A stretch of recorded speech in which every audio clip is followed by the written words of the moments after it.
So, what's up, fellas? We got the man of the hour right here, Kevin Samuels, in the house. No crazy comments. We ain't going for that crap today. I ain't going for that crap today. Any disrespectful comments, I'm telling you, I got some moderators today, so you're going to get your ass blocked. Kevin, man, you so hot right now, man. How can I think you're a good lesson to guys of being a positive guy, that you actually don't gotta be, you know, say something negative. I ain't never heard you say nothing negative about nobody or nothing. You always been a positive brother. I think you are a good example of what you can get, where you can get by being positive, not negative, when usually people think they need to take the negative road on social media to blow up. But you actually always been a positive. Anybody in the manosphere, the black manosphere, we all love you. No, you don't got nobody over here that dislike you or nothing like that, man, because you always been positive. Speak on being positive and blowing up positive, brother. Well, and thanks for having me on. And shout out to Sleazeball Nation, Sleazeball Gang, everybody. Look here, man. One, it's the harder path, but it's the more beneficial path. We've got plenty of information that shows the negative stuff. It gets immediate clicks and views. Yes. But nobody tunes in to you or me to hear us talk about anything other than our ideas. Yes. Negative leads, like in popular media. TV used to say, if it bleeds, it leads. Right.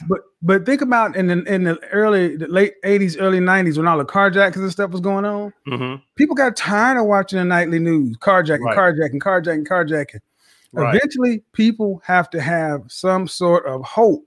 And I'll say it's easy for a man it's easier for a man who believes what he believes. He's on his purpose. He's passionate about something to always ask, why am I here and doing what I'm doing?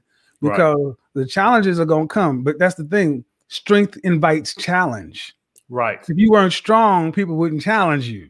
Right. They let you lay there. People don't challenge homeless people. They challenge the CEO. Right. Exactly, Kevin. So like you done really put a shining light on this high value man. Like you really done took this thing and just like everybody, you know what? I think every time I see somebody, I think everybody trying to be high value now. I mean, literally everybody trying to be high value. Like you done took this thing and took it to the stratosphere. And I think that's a good thing, brother. But what I want to know is, I think a lot of guys, and because I want to get it from you myself, what attributes do you think make a high value man? Okay. Well, first of all, I want to be 100% clear. High value is not my original idea. That's been with us for a long time. Yes. Yeah. You know, so what I did is I went ahead and just kind of put a framework around what I thought what people would talk about when they meant high value. So let me go ahead and put it on the screen. 52 years old. When this whole thing about I need a six-figure man came out, that came out between 1983, 1985. That's when that became popular. Right. And what that means is roughly you need to make about $100,000 a year or more to get a ticket to the game. And that means if you in Atlanta dollars, Dallas dollars, Houston dollars, Birmingham dollars. If you in LA dollars or New York dollars, you need to make more. Right. Now, what pisses most people off about that is because guys get mad because they don't meet that mark. You or me didn't make that. Right. We just deal with the world as it is. Right. And we just say, if this is what it is, this is what it is. And then you have to make that money over an extended period of time. Right. Anybody could have been Jeremy Lin and had a good 7 games. Right. But you ain't going to the Hall of Fame on Jeremy Lin stuff. Right. So roughly 5 years in a row, because that just shows you can be consistent, work a program, stay focused, and you're really on the verge of being high value. From a money standpoint, if you've been doing it at least about 3 years, you're in striking distance. Right. The next thing I think is the next ones will start to get more important. Right. Number 3, you are recognized by other men that are high value. They see you as their peer or their potential peer. They see you and say, that young dude got it coming. He's got the right stuff. Right. I'm gonna keep my eye on him.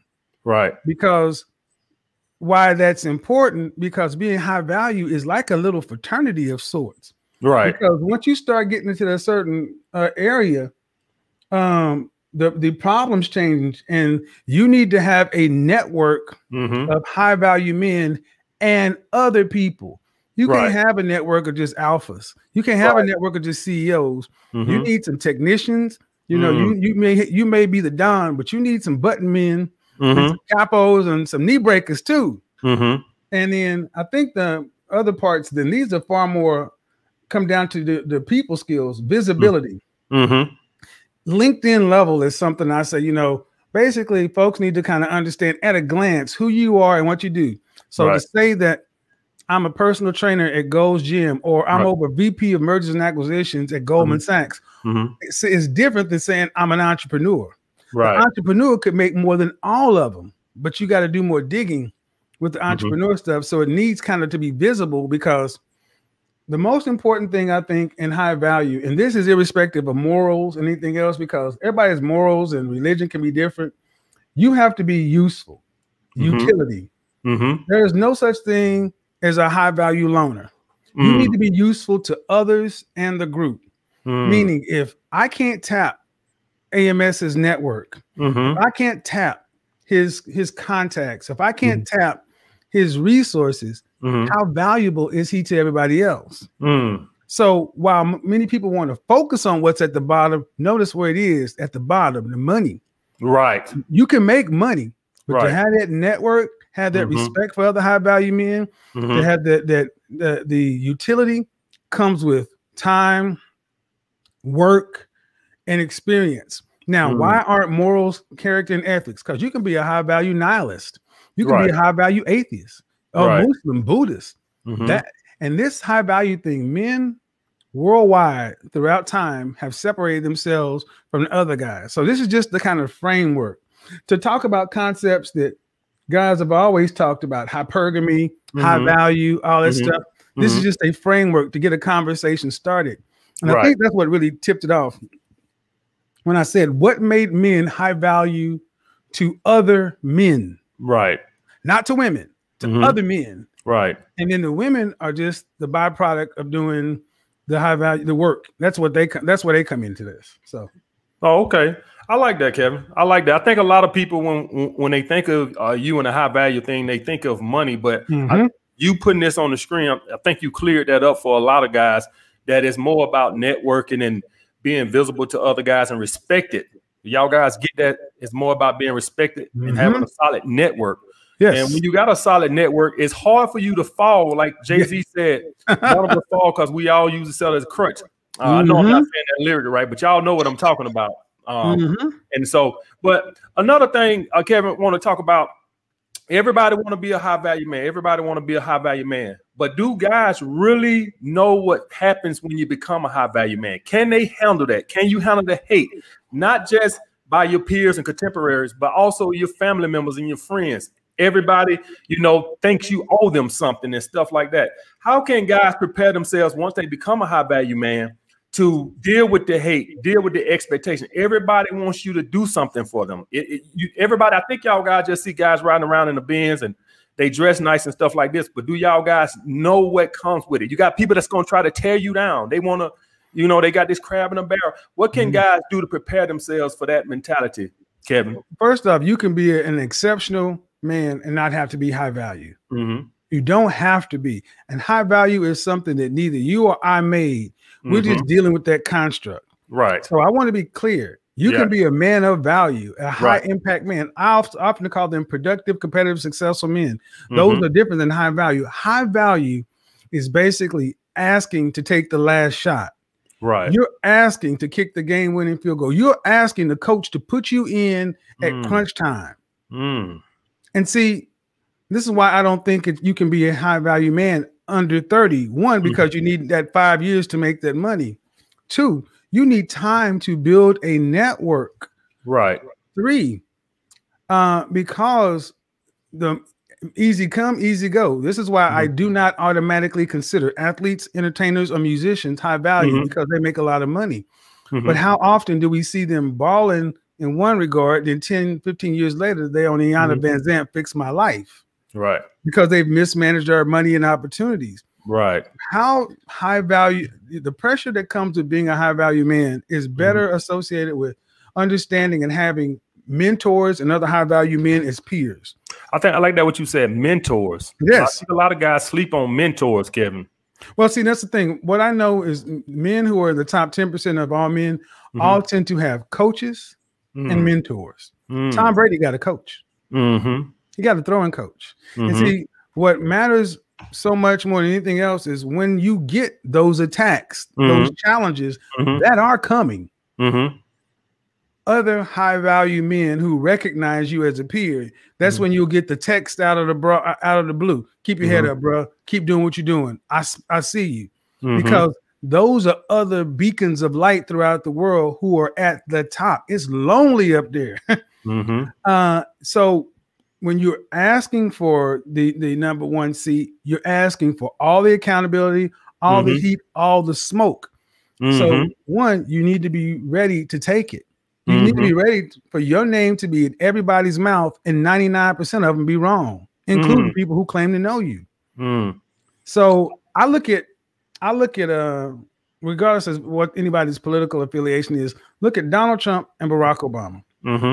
Two different sides, same coin, but they both had a tremendous amount of pushback, but they did it. They kept going their own, the way they did it, they handled it in a different way. Right. See, high value is just that. If it's not tested, AMS, if it's not tested, it's not worth it. All right, you good. We saw you win, but show me what happens when you get knocked down. How do you rise? Do you rise? Do you get back? Do you get stronger? What happens? And that's why, being high value is so prized by the world. Right. I agree, Kevin. Let me ask you this, Kevin, because this is something I deal with. So I want to get your perspective on it. You're a little older than me and you're a little wiser. So I'm gonna use you as a little wisdom right here. Okay. How do you handle feeling obligated to help family and friends to become higher value? How much obligation? I do be feeling an obligation sometimes. So I want to know, how do you handle that? How do you feel when you got contemporaries that they want you to come on and, be on your channel? They want you to come on their channel. And, I get that. And I'm like, man, you get 200 views a video, man. No, so how do you handle that? Well, I look at the relationship before the popularity. Okay. Like the people who have been in my life, who have been supporting me back before, when I was on that crappy iPhone 5, no lighting, the jacked up style, the jacked up, everything else jacked up, awkward presentation that I leave up on my videos so you can see how far I've come. My friends there are my friends because they were there when I was down. Damn, I love that, Kevin. So, and family members, see, let me explain something about family members. I worry about my second family more than my first family. And what the second family is, the first family is the one you were born into. You got no power over that. Right. Your mom and daddy got down and you came 9 months later. And you got the cousins and brothers and everything else. You got no choice over that. Right. However, your second family, the men that you meet in your life, those men that you bond with, those are your real brothers, your real cousins. And I realized that like Mike Jones back then didn't want me. Now I'm hot all on me. If you wasn't blowing my phone up, calling me, talking back and forth before I had a little something you thought was valuable, there's no reason to start doing it now. But here's how I handle it too.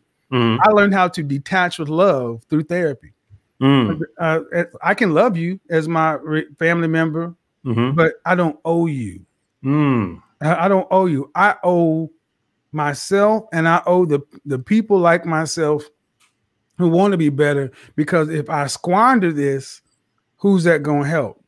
And I will tell you also about people wanting to reach out to you for favors and this and that. I keep it business. Right. We are brands. Right. Businesses and brands. And how does Coca-Cola line up with McDonald's? Because Coke goes good with cheeseburgers and fries. Burger King used to have Pepsi. And there was number one Burger King, number one McDonald's, number two was Burger King. Number one was Coca-Cola, number two was Pepsi. But guess what happened? Somewhere down the line, Burger King realized they were never going to overtake McDonald's. Never going to do it. Pepsi realized they were never going to overtake Coca-Cola. So they became the best Pepsi possible. Burger King became the best Burger King possible. And guess what? Burger King used to sell Pepsi. Now they sell Coke because it makes better business sense. Do they still have some Pepsi friends? Sure. But I need some Coca-Cola dollars. Right. Damn, Kevin, dropping some knowledge on this. Shout out, Kevin, bringing the knowledge, man. Hey, man. Kevin, so let me ask you this. What's the fastest way a guy can become high value? So right now, a guy is a garbage man. I know you said a garbage man could be of value, but if I'm just a typical hard-working, blue-collar working guy, and I want to become a high-value man, what's the fastest way I can go about obtaining that? Well, let me first off give you a baseline. Stop digging. Okay. Stop digging. You're at the lowest level. Don't go any lower. Okay. Your debt that you have is over here. Your situation, your baby mama, your ex, your probation, whatever you got going on, that's going to be there. Right. First thing you're going to need is some sort of high income skill or talent. Preach it. We men get compensated for competence. Right. Not should be. So what are your high value skills or talents? Right. Once you have that, that's just your sport. Then you're going to have to show me your work. I'm going to need you to get your ass in the gym at 6 o'clock. And at 6 o'clock, I'm going to need you to also take care of that nutrition when you're away from the gym. I'm going to need you to put in the work of a madman. I'm going to need you to dedicate that 10,000 hour mastery principle while no one's looking. Right. To fail, get better over and over again, because I only want you home to shower, sleep, sex, and shit. That's it. Don't tell me about what's going on Game of Thrones or the game. I don't what about the movies or Marvel or whatever. No, you cannot tell me you are working on something and you putting in 40 hours. I don't talk to men who aren't working at least 60 hours a week. I will not get on the phone and talk to somebody who I do not know is not working 60 hours because my time's too valuable. Even before YouTube and all this, I was the same kind of mindset. Think about when you came on and you did what you did, you exploded. And then when you kind of fell back from collaborations and everything, I knew exactly why you did it. I was like, man, that brother, and with nothing but respect, them, and a year or so later came around and said, hey, bro, I'm back on that map. We picked up like it wasn't no biggie. Wasn't no explanation needed. None. I'm like, yeah, of course. Let's get it, bro. Because I understand the value of work. I respect work. And the thing is, money, value, all that stuff are the resultants of doing work. High value is a result of putting that work in, man. Right. What do you think? If I wasn't in LA on a trip that I did not want to go to, but I went for work, I wouldn't have been in that hotel to take that phone call that changed everything. I wasn't in my lair. I was working, reluctantly working. And just like, behind the scenes, you're here, you're there, you're doing this, you're doing that. Right. So you need one, to stop digging. Two, a high value skill or talent or ability. Three, you got to put the hard work in, or you got to also start networking with people who can keep it honest with you. I had people around me who would tell me, man, I love your style, but your presentation on camera is shit. You corny. I can't relate to you. Shout out to O'Shea Duke Jackson. He did that for me. He's like, hey, man, I love what you do, but you come across as kind of stiff and unrelatable. I'm like, you're right, man. I'm a black man sitting up in a suit talking about this stuff. I had to learn how to put my ego to the side and become more authentic and relaxed. Right. Let people see the all of me. And that's willing to be authentic. So women will call it vulnerable, but I'll call it authentic. And then be willing to take the criticism too. All my critics wasn't wrong. When their comment sections like, hey man, they wasn't wrong. And then take the criticism that's going to better you and make the adjustments. Right. Because we're all building the airplane in public as we fly it.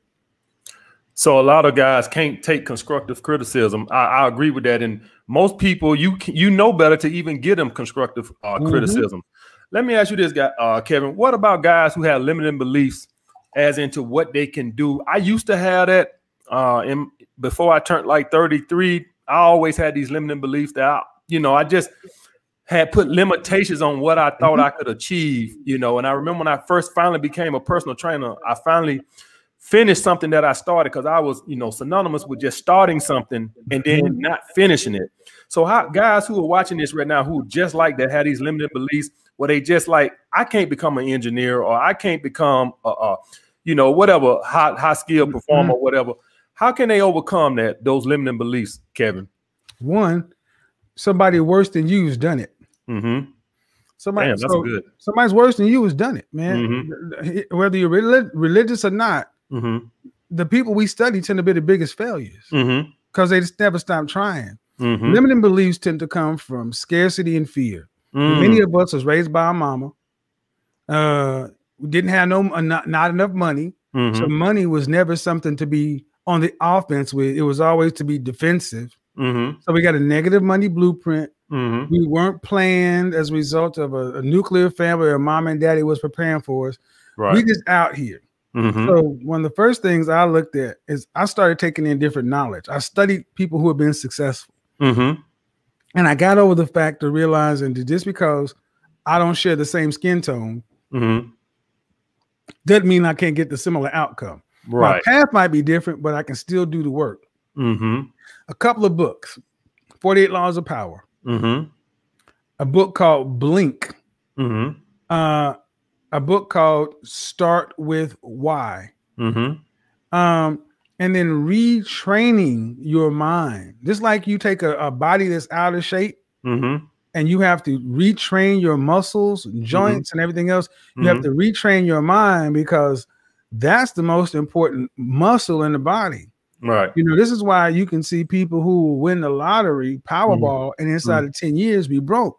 That's that negative limiting money blueprint. And many times the hard part is you got to get away. You got to get away from your cousins and all them because they got those limiting beliefs. They remember, oh, you trying to be all big old, but I remember in 4th grade when you ate a booger. Okay, but I'm 35 now. For the Christians, think about Jesus could do no works in Nazareth because they would not accept him as the Messiah. He said he was the Messiah. They just said, you David, son of the carpenter. Believing in your ability to get better every day is some of the most things. That's why people say fake it till you make it. You got to believe that, hey man, if I make the next right decision, keep doing the next right thing, I am putting distance between my old self. And you look up and you're further down the path, and then you just keep doing the next right thing. That's right. So basically you're saying you accomplish one thing and then it starts compounding. You start to build confidence. That's what happened to me, Kevin. Actually, that's me. Once you finish one thing, you do one thing, then you get the confidence that you can finish anything you put your mind to. Now, let me ask you what I know a lot of people have been wanting. Why are women so goddamn delusional about their SMV? That's what everybody been waiting on, Kevin. They like, high value. Let's get to the crust of this. Why are these women so goddamn delusional, Kevin? Man, I posted something on my YouTube the other day on my community tab. You guys go check it out when you get a chance. The world has told women in the West that they are perfect princesses that can do no wrong and should have everything they want. Men get an estimation of yourself every day. Men are born knowing we have to create value. Women are born with value. And what is that value, ladies? You're sitting on it. That's the value. It doesn't matter what get an unattractive overweight to a beautiful gorgeous. They all have had somebody have relations with them. So that's number one. Number two, without belaboring the point, there was a financial incentive to get women into the workplace, into the workforce, and become consumers. They spend more money more frivolously. I did a broadcast about a month and a half ago talking about how Cosmopolitan magazine in the 60s, one of the chief writers came out and openly said, we lied to women. We lied about Yeah, this woman called Sue Ellen Browder wrote a book called Subverted, talking about how she outlined how Cosmopolitan was the Playboy for modern women. And they would make up lies, outright lies about a woman named Karen or Denise or something like that. And they would put her in a city like Cleveland, and they sold delayed marriage, sex with no strings, birth control, and all those other kind of things. And the delusion they've been selling to women is you can have it all at no cost. So now somebody like yourself come along and say, all right, we're gonna bang them to sleep. And you were the first person to just be direct out with it and said, y'all ain't playing with no rules, we're gonna play with no rules. Right. That you committed a foul, man. You weren't supposed to say that. But the market was thirsty for somebody to just say, you know what, he's right. So to me, I actually said, all right, fine. You want high value, this is what it is. Right. But what do these men want from a woman? Oh, I wasn't supposed to ask that question. Oh man. So they become delusional because they think that they can have everything, and what they don't realize is they all want the same handful of men, and that's fine. But my question, like I'm gonna talk about tonight, ladies, you want to share them? Because it ain't, but it's less than 10% of all men. So you want to share them? So you want to? I think I heard you say it.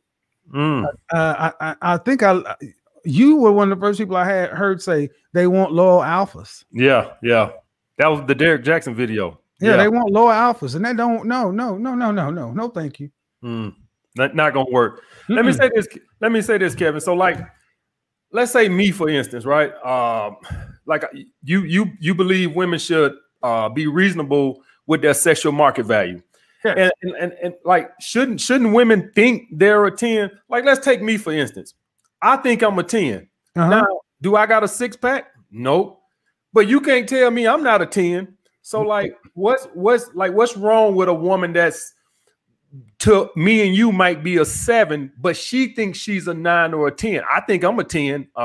So what's the foul in that, in a woman believing that in her eyes she's a 10? Well, the problem is though, men may think that, but the world gives us an act. You can think you're a 10 all day long, but when you was a bouncer, how many guys thought they was 10s until that cover charge was $100? They realized they didn't even have 2 10s in their pocket. I mean, seriously, there's a difference between the dudes that's trying to get in the club. How many times you have to go out in the parking lot? Hey man, you can't be getting drunk in the parking lot. That's because they can't afford to drink at the bar. And the guys at the bar can't afford to have bottle service to be up in VIP. See, we men accept the hierarchy between generals and privates. You may be a confident private, but you're a private. So even we can think with it, and we have to have self-confidence and self-esteem, but we also know we gotta prove. The world demands competence from us. Women can believe what they want to about being a 10. You must have confidence, but confidence does not sell to men the way confidence sells from men to women. Correct. It doesn't map over that way. Correct. Because I met some extremely confident women that my stuff wouldn't even work with them. I'm like, oh man, no. Right. I got you. So I get what you're saying. So you're saying the market dictates it. I agree with that. Now I want to know this, because I maybe I haven't heard you talk about this. What makes a woman a high value woman? Okay. What makes a woman high value is she's dedicated and disciplined. She has a comforting character. She's liberating and loyal, and she's enthusiastic and exuberant. Okay. She's also appealing and attentive. Gotcha. See, and none of that has to do with her direct beauty. See, the ability to be liberating, that means I'm gonna stay down so AMS can do what he needs to do, and I'm gonna stay loyal. Meaning his homeboy try to come by here and try to hit it. Not only am I gonna keep it at home, I'm gonna tell on that homeboy, you can't come in over here to us and try to expose him. It's the Apollo 13 wives. We're happy, thrilled, and proud, happy, and thrilled. They are the perfect woman to keep secrets. She's Delilah, who would never think about cutting Samson's hair. Right. So that means a man's most prized possession, his sleep, his rest, is not disturbed by her. That's a part of her comforting character. Right. She's a comforter to him. She has the character that other men wish their women had. She's above reproach. She ain't for the streets. She's Coretta Scott King. Like that. She's not going to, she's going to be like Big Mama did when Big Daddy died. You ain't sitting in Big Daddy's shirt, even though he's been dead 15 years. We're going to honor him because it's about our family and our legacy. She's discerning, meaning she doesn't hang around with the local thoughts and hot pockets. She's disciplined because she goes from under one man's discipline to her man's discipline. She is disciplined to be able to say, I need to keep myself in this kind of shape and do this and do this and do that and do this and maintain the household and empire, whatever we have, whatever we got going on. I need to manage what he's going out to acquire. Right. And she's enthusiastic about her and exuberant. She's enthusiastic and about her man. She's the #1 cheerleader. Right. She's always talking about how great her man is. And when people go around talking about how bad, no. She don't want to hear nothing about it. And what makes her able to do that, she's a woman that's appealing to people in the room. And she's attractive to other men and women. She draws people to her. So a woman like that is truly has value, but her value is directly tied to her man. Let me break that down. What Kevin just said to the less educated. That means the bitch don't get on your nerves. There you go. That's it. That's what he just said, guys. He said it in a more politically correct way than me, but basically said, just stay out my way and don't get on my fucking nerves. That's pretty much what he said. That's it. Let me ask you this, Kevin. Do you think that a woman who's not aesthetically pleasing, say facially, you saying that a high value man is something that she shouldn't even expect to get? Well, I won't say that. See, women like that, a woman like that, an average looking woman, this is when you get a guy who's a Henry, a high earner in training. So you get him when he's in process. So this is when you get him when he's right out of school and you see his potential. And you're willing to stay down while he builds, and you don't sit around and emasculate him or hit his manhood or whatever. You know, we can use Barack Obama for this. When he came out of law school, he was a community organizer. But do you not think Michelle saw some value in him, whether we agree or not? Right. And that is where most Melinda Gates get bills. Exactly. When they're in process. Right. But see, sadly, too many modern women want it all. They want to enjoy their life in their youth, in their 20s. Then when they decide they want to settle down, they want to go just pluck a man off the high value tree. Right.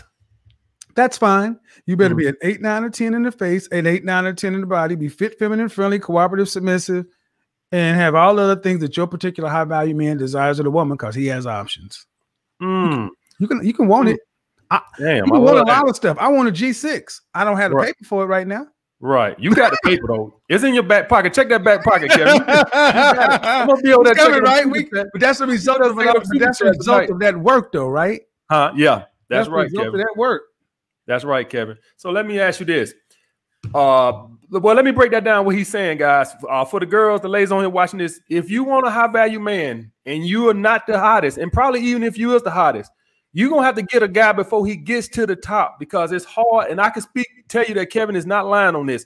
It's going to be hard for me to, besides me being red pill, want a girlfriend. Say you're a purple pill guy.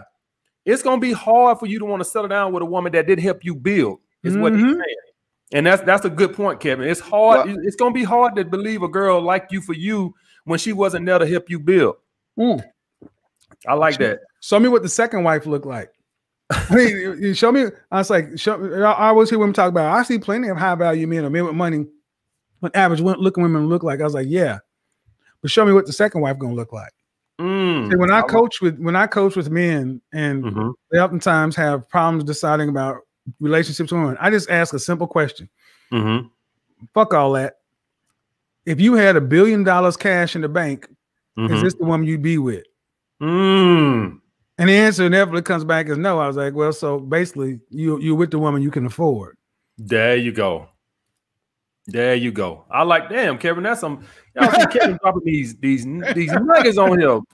Give my man Kevin a round of applause for them nuggets. I got a couple more before he go, because I know he got to get ready for his show tonight. Let me ask you this. For a woman that wants a high value man, and let's just assume that she's what we would phrase as a 9 or a 10. Okay. Should she expect to share, man? She shouldn't expect a high value man that she shouldn't have to share. What are your thoughts on that, Kevin? Let me you tip my show. Tip my show, but I'm gonna tell you right now. Okay. I did a broadcast last week saying women who want high value men should know they're gonna need to praise him. What I mean, they're going to have to publicly respect, accept, and acceptance is where you got to understand. Just like you want him, every other woman wants him too. And it is not normal for. There are usually 2 male lions that administer a pride of lionesses, 6 to 8 of them. They're out roaming the prairie. Right. But when they come home, they can mate with any of the lionesses. And they all accept it. It is not normal for mammals to expect a loyal alpha. There needs to be, if you want a high value man, ladies, understand something, especially if you want him after he's in process. You're going to need to know, just like you're looking for him, Becky, Marlene, Marisol, and Keisha is too. And we have evolved. You got 1 egg that you produce a month, and you have a finite. We have millions of sperm. So yeah, I think there's need to be some rules that you have set up. No outside kids, no diseases. Don't embarrass me in public, and don't put our family legacy in jeopardy. And after that, no harm, no foul. Because I know more high value men that when they're out, if they do what they do, the women that they deal with would never think to talk about exposing this and that, because they know you're the mistress. I ain't never leaving my woman for you. Right. And if you want them dudes, man. See, you get out here. If you're gonna be with one person and they're gonna call her your one and only, well, it comes with certain kind of rules. But no, do I think that the average woman wanting a high value man, especially if he's high value when you meet him, should you expect him to be monogamous and committed to you? I think it's foolish. Right. You can want it, but it's foolish. I agree. But don't you think it's some beta high value men out there that might have, they still in scarcity? So like everybody's not going to have the abundance, even though they're high value. Technically, they still got a scarcity mindset. They still got the beta mindset. So what can they expect? At least get one of them? Yeah. I mean, everybody can win the Powerball, but the lotto's more likely. Right. I mean, yeah. Here's the thing. If loyalty matters that much, get an average guy. I mean, if it really matters that much, get an average guy, because I want us to think about 1,000 years ago. What did I put us in the dark ages? Think about 800 years ago. There were the nobility, the monarchs. And you had to be born. You couldn't just become king. But then there was the nobles, the dukes, the earls, and all those people. And then there was no middle class. There were just the people. Right. Well, if you're in the nobility, the nobles had access to anything. Think about the movie Braveheart. Prima nocta. As lord of these lands, I'm going to take the wife into my bed on the first night of her union. Yeah, and that's because he was the noble lord. And any woman that got married in his town, a common woman, he could have sex with her before her husband. And that was an accepted thing. See, human beings understand how this is, but because we civilize the world in general, we got first world problems. You want to straighten this out? Let's have some wars. Have some wars. If this pandemic would have jumped off, get us some Book of Eli, some the Walking Dead stuff going on, and then people start realizing these first world notions that we have. We got to make problems now because we don't have enough of them. But in those dystopian worlds like that, where men You need a man for your actual survival. What do women do? They get with the strongest, highest value man possible for safety. Like that. Both ways, protection and financially. All of it. Yeah. All of it. So, you know, and in the United States, we write endings that are more cathartic for women, but they know how it is. And honestly, man, come on, man. Right. We both know. Yeah. They're willing to share. Yeah. Women, y'all guys must know. Y'all guys must know that these basketball wives, these football wives, they know what their husband doing. All they ask for their husband is just be respectful with me. Keep your tramps, you know, don't have them around here cutting the food. Make sure they know their place. And see, the thing is, even without them, even when I was in corporate America, CEOs and executives, right there in their compensation package, they have something called miscellaneous, or a lot of times that's written into their package. And you would wonder, I've told a story about a high-level escort that I saw, that she saw someone else too. And in order to keep him in the right mindset, people knew what he did. Look, man, before the internet existed, men have always had, especially high value or successful, powerful men, have always had the woman they married to make their children and their legacy, the mistresses and sides and everything else. That's not new. So I don't know why people expect us to go to. Well, I know why they want it, but that don't make no sense. They don't make no sense. And be quite honest with you, most women, regardless of what they say on social media and all that, if they get a high value man, they kind of know what coming with it. I don't care what they say on social media and YouTube. They kind of know what comes with it. Monday know who Tuesday is. Thursday know that Wednesday left her drawers over there. Come on, man. There you go. How many? And see, the thing is, people think we're capping and hindsight, but you've seen this for how many years? I've seen it for a long time. And that was back when I was trying to get two pennies to rub together. Right. Now you got some nickels and dimes and dollars. Come on, man. Man, what you gonna expect? Let me ask you just one more question, Kevin, before you go. I know you got your show tonight. Make sure y'all go there and check Kevin out too. He have it lit over there. But I'm asking you one more. What about guys? What can guys do for confidence who are high value, but they still lack the confidence? Like, most guys can become high value and they would develop confidence, but you will have some guys that, despite getting their finances in order, despite getting in the best shape of their life, they still lack confidence. What would you tell that guy? You need to get in the ring with high value men and get punched in the chest. I mean, there is a coming of age thing. Look, you can make money and still be a simp or a wimp, but the thing is, when you get around other men who ain't gonna accept that, I'm gonna use your word, that bullshit. And they're gonna say, man, I don't want to hear that whiny crybaby stuff. You got this, and you got this one eyeless, you got this, you got that. We need drill sergeants in our lives, in our circle, to kind of check our stuff. I have a gauntlet of men around me that I respect enough to substitute their judgment for my own, and they have free reign to check me on my bullshit at any time. Because men, we cannot allow weak men. A weak man is a danger to us. Right.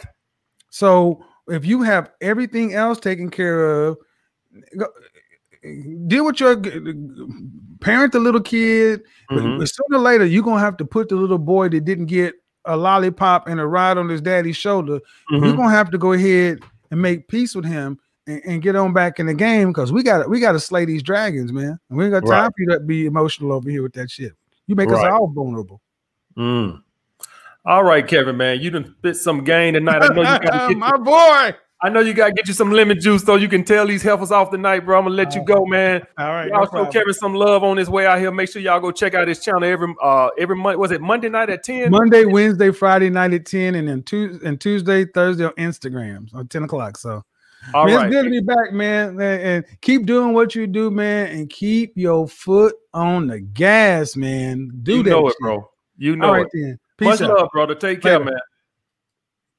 All right.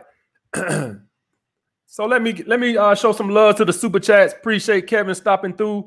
I know my girl China White was over here. Shout out China White. I saw the super chat. Some of y'all super chats done left off the screen, but Anthony Spade, appreciate you, brother.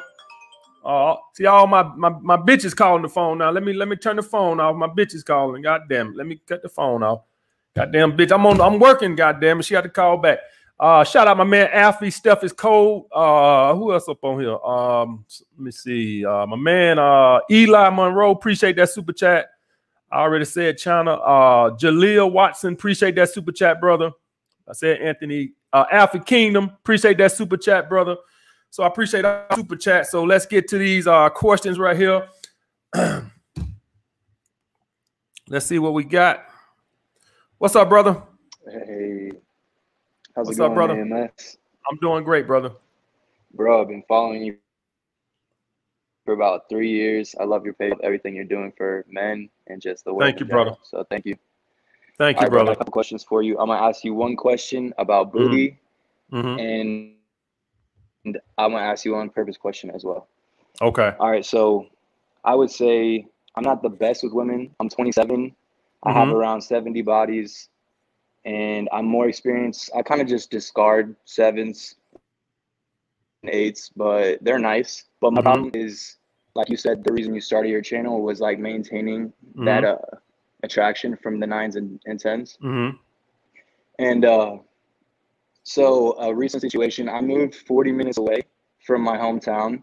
I was dating this real bad chick, super submissive, very, very cool, amazing personality, just overall just a high value woman, like Kevin Samuels was touching on. So we were going good for about 7 months, and then her friends got in her head, started talking to her about, I'm this bad guy, I shouldn't be trusted. I kind of have a little bit of a bad reputation back home. But so she kind of bought into the hype, and then she kind of just ghosted me after 7 months of going good. And I didn't blow her up, but I initiated contact after the first time she ever flaked, which was my first mistake. And I didn't beg or anything like that initially or pursue like too far, but because I've been following your page, and I've also have a little bit of experience of like dating dimes, losing the bitches. And so with this chick, it just hurt more because like she's cold, but like her personality is even like a step above like how she looks. And she basically pulled all the way back. And when I asked her what had happened, she basically was like, you weren't like you never asked me to be in a relationship. I just felt like things weren't going anywhere.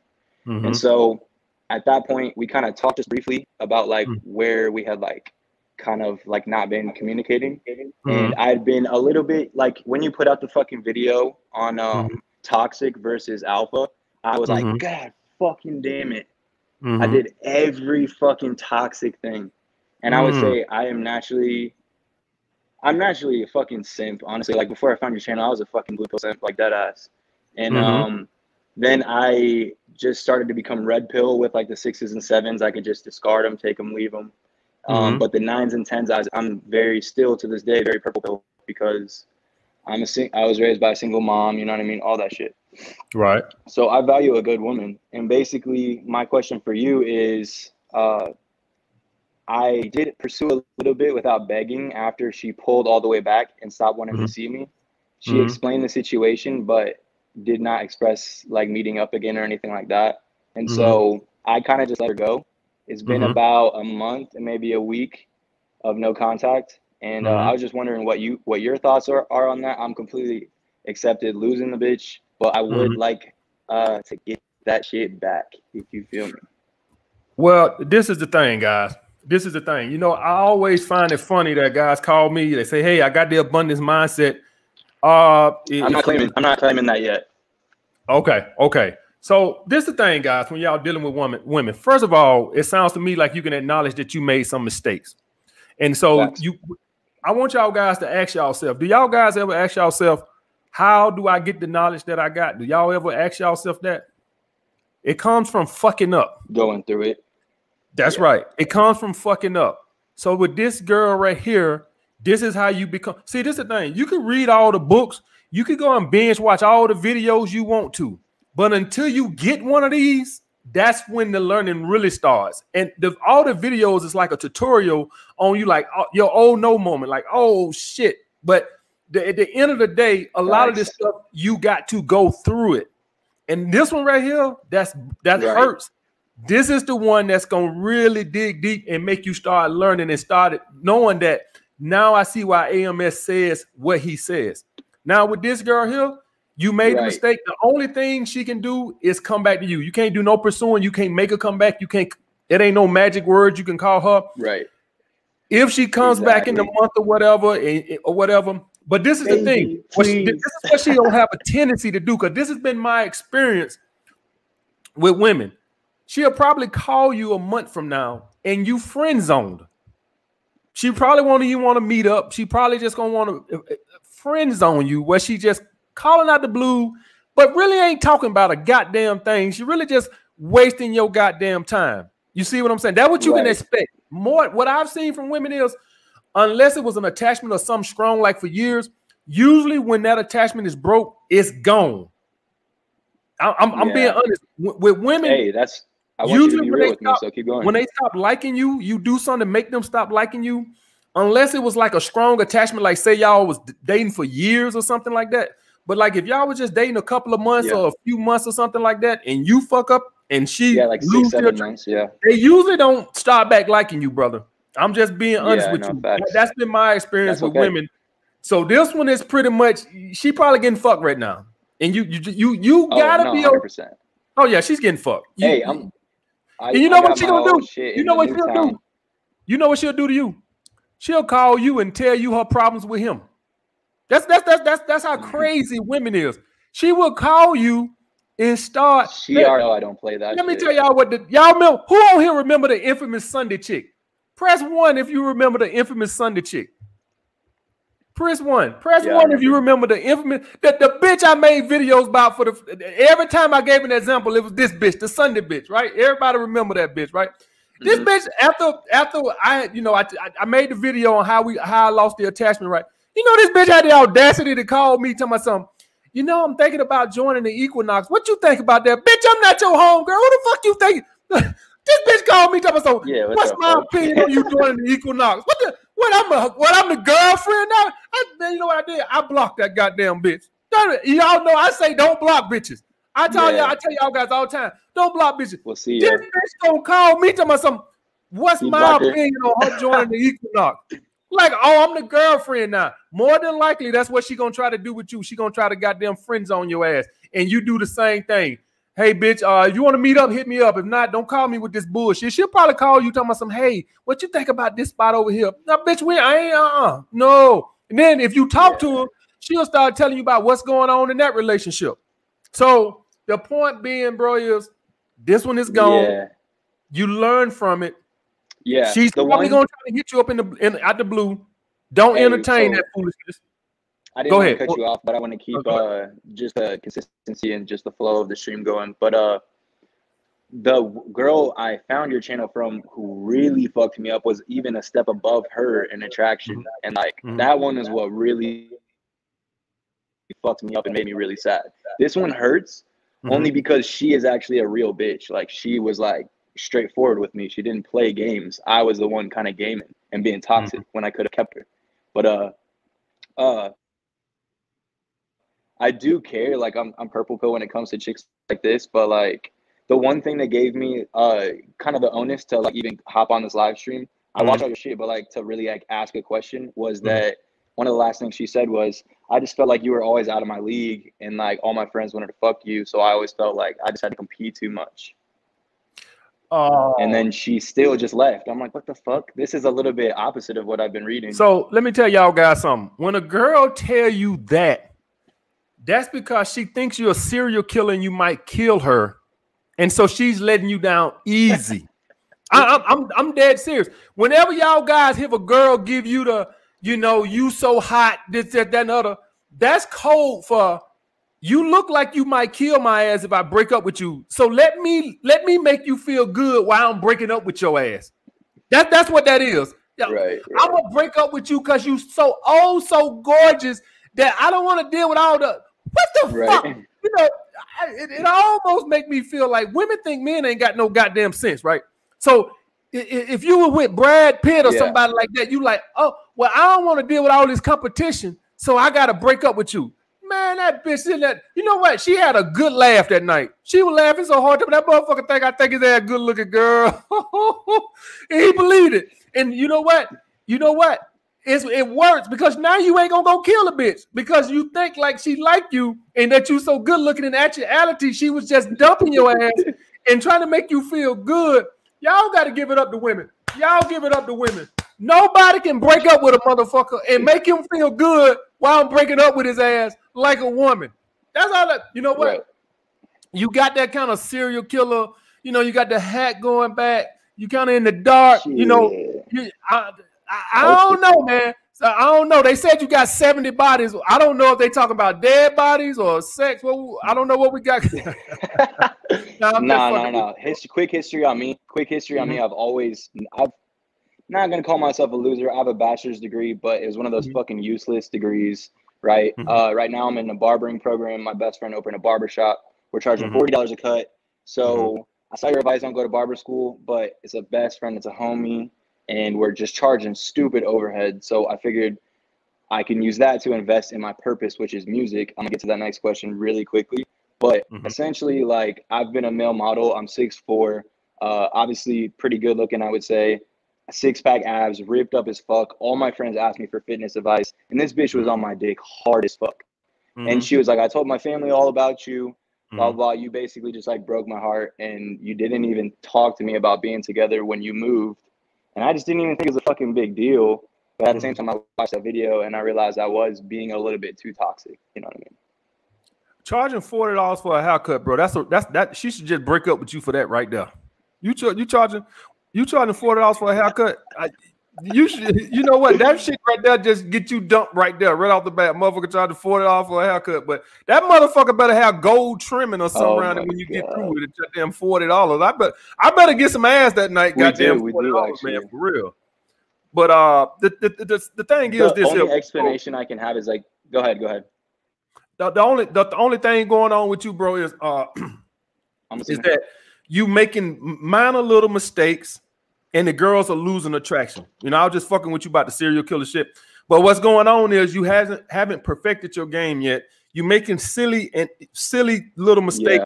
Yeah. And so you just need a little bit more work on your game, which just comes with time and stuff like that. I'm not there to really see exactly what you're doing, the cause, the interest, but it's simply the girls are losing interest some type of way. And I'm gonna tell you right now, without even just, I'm gonna just go off experience with this. It's because I haven't been on my purpose. Either that, or they getting boyfriend vibes from you. So what happens is, and I want you guys to listen up to this right here, what I'm about to say, right? What we have a tendency to do when we meet a girl that we find very attractive and we think is potential girlfriend material, we have a tension to lead with these, you know, these boyfriend vibes. Like normally you could dick them down and toss them to the side of the road. But every now and then when you meet a girl that you have a high attraction for, especially with what you said, that she had the personality to match the beauty, what ends up happening is we always start to like move into this boyfriend vibes. And what ends up happening is that scares a lot of women because they want to move on their time frame. And when they thinking that you're moving towards a relationship and they not at that point yet, they'll kind of like back up a little bit. Like if you might not have said nothing like, hey, I want you to be my girlfriend, but they can feel it. They can feel it. And it has to be their decision. You might not say, I ain't even say nothing about that AMS. They can feel it when they round you, that you're gravitating towards that boyfriend vibe. They can feel that. And it has to be them. A man natural instinct, a high value man instinct is to naturally run from a relationship. So the girls that I date, when the conversation comes up, I quickly change that motherfucker. Right. When she's talking about a relationship, I'm talking about hey man, you seen what happened this weekend in Miami? Like I'm changed. Hey, don't even say no R words around me. I don't even want to get into that shit. You know what I'm saying? Yeah. Don't never watch no relationship shows with your girl. No, all this married with medicine. We ain't married with shit. None of that bullshit. All that love in Huntsville, all these relationship marriage. I don't even, because then you're going to get thrown the question, well, what do you think about that? I don't think shit, bitch. I don't think nothing. You need to watch sports. We need to watch something else. We need to watch CNN. All right. So that's how a high value man with options X. I run from those subjects and see you carry that energy. And a lot of guys carry this energy and then they wonder what happened. And all that comes from, bro, is when you meet a girl that you find very attractive, you got to always think like this just one of a minute. This ain't nothing. You see what I'm saying? Facts. But you get into this mindset like this is the one. And she could feel that. So that's all you did, bro. I agree with that. But I'm also thinking like I didn't like press or anything for time or anything. I would like go 2 weeks without talking to the bitch. And like, so I think it's somewhere in the middle. Like, I think she's capping a little bit for the reason that she let me down lightly, like you said. But I think it's somewhere in the middle of where she genuinely wanted to be with me, but I was just out clubbing, fucking other bitches all the time. And it, like, the girls that I was fucking were just not even worth losing her over. Now, see, this is what I'm talking about. That when I say I can't really tell you, because I could throw out scenarios all day because I'm not really there. So I'm just throwing out scenarios. But listening to you say that, see, that's too much. So you don't want to send off boyfriend vibes, but you don't want to be disappearing for 2 weeks either. See, this is you guys got to find the balance. Y'all guys got to find the balance. You can't disappear for 2 weeks and you can't see the bitch every day either. You got to find a balance. Either one is not good. Boyfriend vibes is not good. And disappearing for 2 weeks ain't good. It ain't that much purpose in the goddamn world. I'm being serious. When you do shit like that, and I think, if I'm a woman, you know what I'm thinking? I'm thinking this guy is strategically playing little games to make himself look high value, which is a turnoff to me. Yeah, that's what. If I text a woman at 5 p.m. is like I was. If I text a woman at 5 p.m. and she texts me back the next morning, I lose interest. Mainly due to the fact that I know it was purposely done for her to make herself like she's so busy. Bitch, you not that busy. And so when I see that type of game plan going on, I lose interest. Me personally, if I text you at 5 or 6 p.m. and you text me back the next day, although we're not in a relationship and you're not obligated, I lose interest just because I figure that you about game playing and I don't have time for all that. I instantly lose. I lose attraction. I don't have time for that bullshit. Definitely. If you want to text me back at 9 o'clock or 10 o'clock before you go to bed, that's fine. I understand you might be out with friends.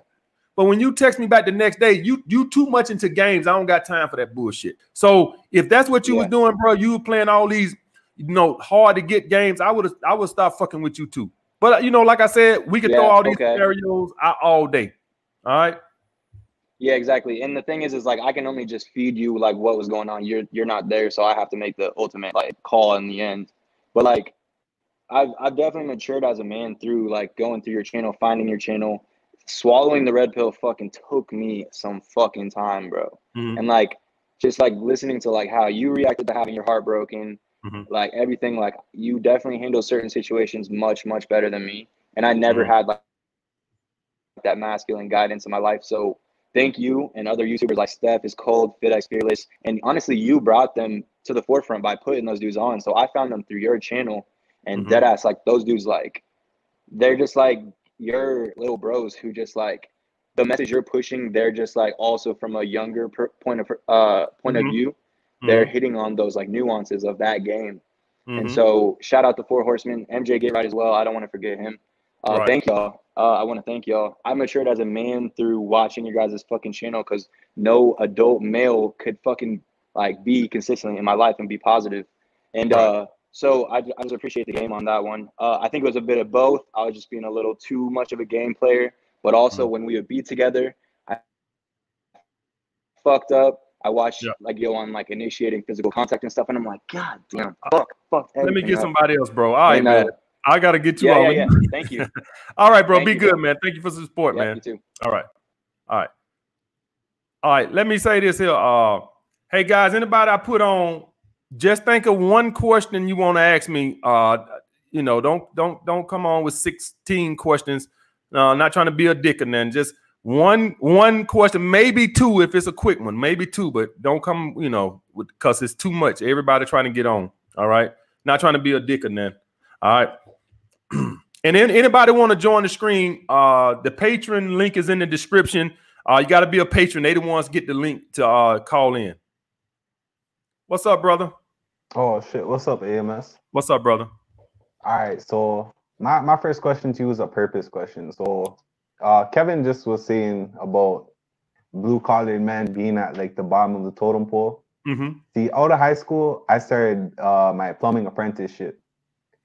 See, as plumbers, there's a pretty high outcome if you get your license. So I'm 21 now, and because of COVID, I wasn't able to like go to school yet and all that, but I'll be able to go there eventually. So I was just wondering, should I continue to be a plumber? I work with my dad every day and all that. So let me say this. Let me say this, brother. As far as like being a blue collar worker, anything like that, the thing is not the profession. You could do good at the plumbing, but eventually at some point you're gonna have to be your own boss. You won't become that making what you want to make working for somebody else. So you only gonna make the real money when other people are working for you, not even when you're working for yourself, as in self-employed. So Robert Kiyosaki, Can I cut you off for a second? Robert Kiyosaki, let me explain this to you right quick. Robert Kiyosaki, he had this quadrant, right? This is the author of Rich Dad Poor Dad, where he was basically saying on this side you can be an employer or self-employed, right? And then on this side you can be a business owner or an investor. And what he's saying is to get wealth, you got to be on this side of the quadrant, right? You got to be a business owner and an investor. You won't become an employee or even a self-employed. Self-employed means like me when I was a personal trainer and I go out and I train people. Even though I'm my own boss, I'm selling time for money. You see what I'm saying? The way you're going to really get the money you really want is you got to get on this passive side over here, which is the business owner and the investor. And that was my plan.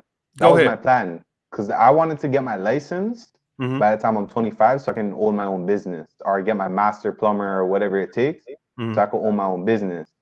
See, and basically this is like my purpose question, because like it's kind of like a social thing, like the way, because I never went to university like all my other friends did and all that, so it's kind of like, I don't know how like that looks like in a social like setting, like, oh, you're a plumber, or you get dirty and all that shit. But I guess it's like you don't really care what people think. But anyway, yeah, that was my goal, because listening to all your videos and stuff I've been listening to for like 2 years, you're saying get a skill or a trade or whatever, open your own business. And I'm like, okay, boom, I'm gonna do that.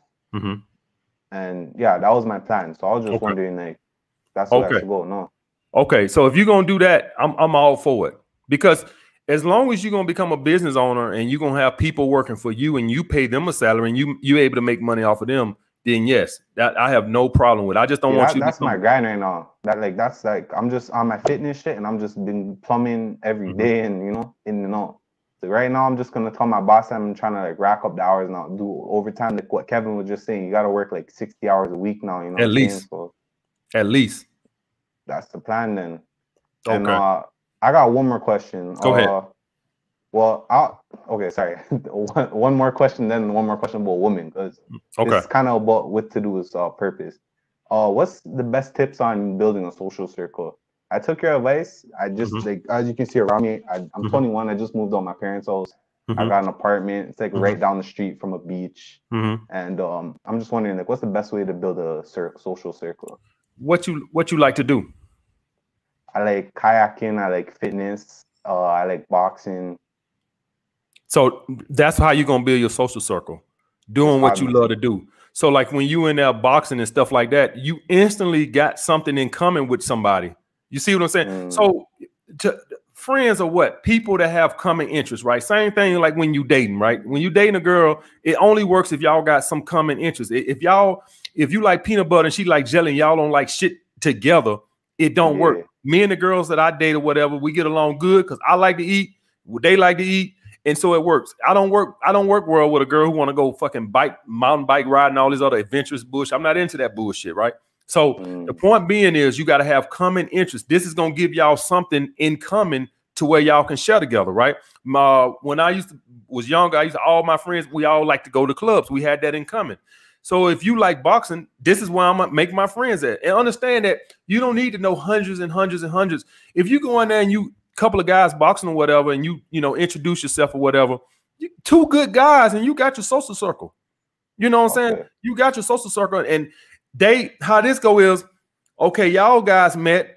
and the guys who are my friends and their friends, you see what I'm saying? And so we all come connect. So this guy here might got 4 or 5 friends already, and this guy might got 4 or 5 friends, and then I already got 3 friends. And then you see what I'm saying? And so we all come together as one. See, okay, this ties into the last question. So all the high school, I was kind of like young and like into like the thug shit, and like a lot of my family members are into that shit too. Like, I'm not gonna expose too much, but yeah, you know, I'm trying to move away from that. So with girls my age, like you were saying about the bad boy thing, like girls love that shit. So I'm trying to like how do like I move away from that? Like I still want to hold like that masculine frame, but like I don't want to portray like that thug demeanor and none of that. So man, being masculine frame has nothing to do with being thug. You know what a thug is? A thug is somebody who breaks the law. That's what a thug is. You being masculine frame has nothing to do. James Bond is masculine frame. A thug is just somebody who break a law. That's it. So you can still be masculine and mature without breaking the law. You can be a book nerd and be in your masculine frame. You get what I'm saying? So that's all. That's the thing with that. You just don't break the law. Thugs are not the only ones who have a masculine frame. I have a masculine frame. A lot of people have.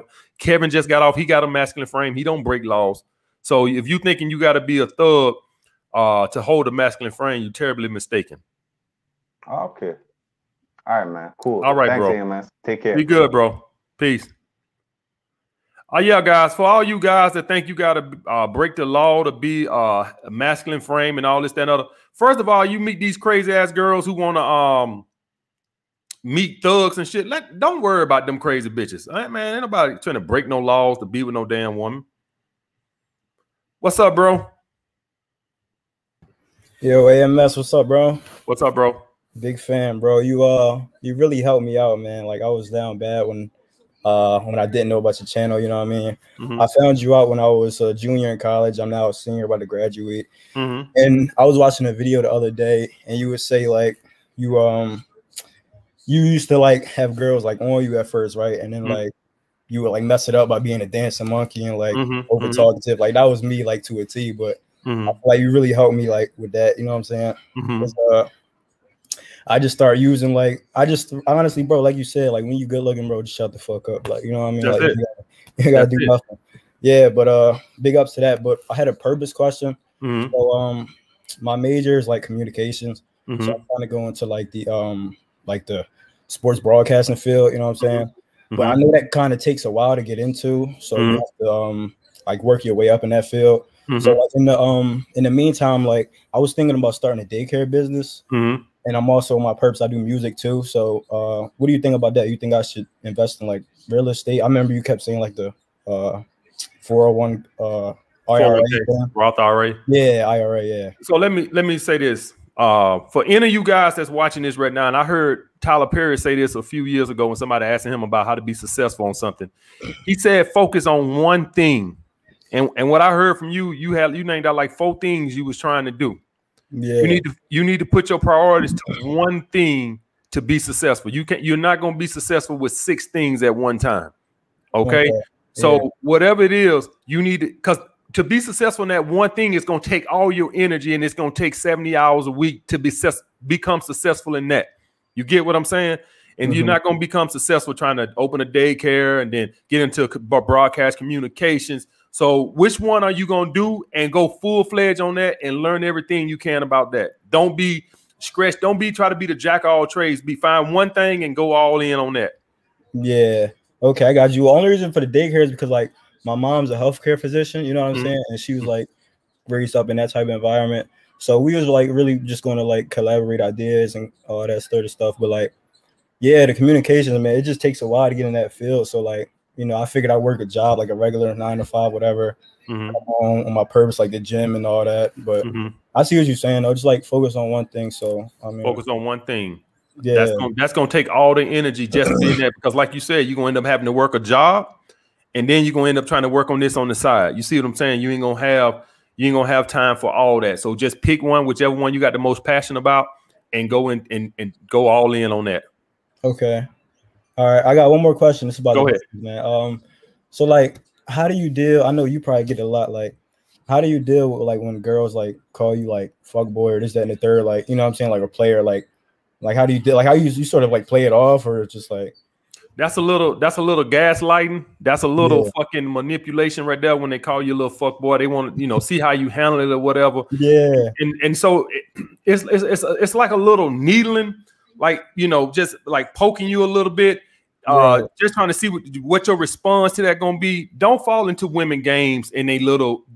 So women got these little. They just like play these little mind games. What the fuck is that? What's a fuck boy? What's a fuck boy? Bitch, you don't even know nobody I fuck. That's just her fucking with you. So what? I'm gonna call you a fuck girl. That's just her fucking with you. You don't even tell me one person I fuck. Come on, tell me one person I fuck. So she calling you a fuck boy, just playing these little stupid ass, little childish ass mind games. Y'all guys gotta stop letting women play these little stupid ass mind games. Now, if you fucking everything around campus, then shit, say, well, call me whatever you want to. Just but don't get into it dealing with women with these little mind games. That's just a little mind game, little question right there. She's asking you. She fucking with you. Don't feed into that bullshit. Don't feed into that energy where she's like kind of gaslighting you a little bit. I got you. All right, that's pretty much it, man. Like I said, all right, bro. Thanks, big ups to you, bro. You know what I'm saying? Keep doing what you're doing. All right, bro. Be good. Y'all guys got to understand that women, they be gaslighting the hell out you, man. Y'all guys got to learn that they be gaslighting the hell out your ass.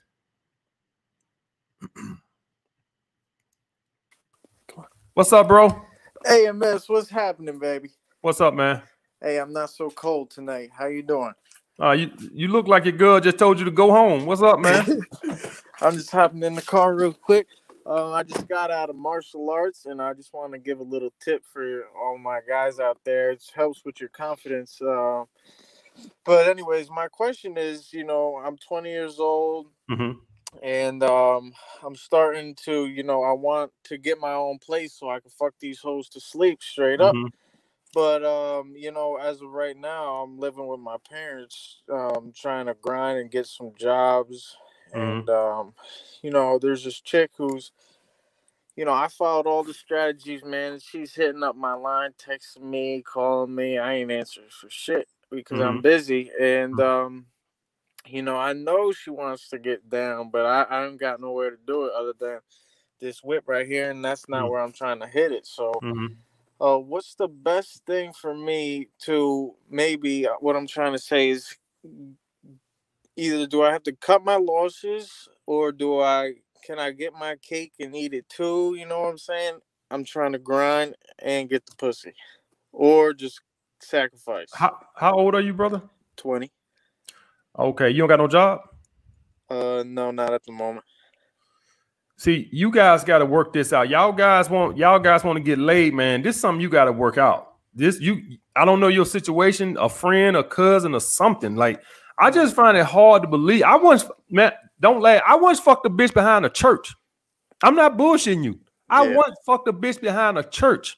Dead ass serious. Like, I don't know, y'all guys can't call y'all self sleazeballs if you're not willing to fuck a bitch behind the church. I'm dead serious. If you are unwilling to fuck a bitch behind a church, do not call yourself. Man, do y'all guys know when I was in school, we used to fuck bitches in the park. The park. What you need, a Hilton hotel with a king size bed? What the hell is wrong with you guys, man? Who on here that's over fucking 15 done fucked a bitch in the fucking park? A lot of that bitch in the bathroom of McDonald's. Dead ass serious. Like, y'all guys got too many rules to get in the pussy. I done fuck bitches every goddamn well. Every goddamn well.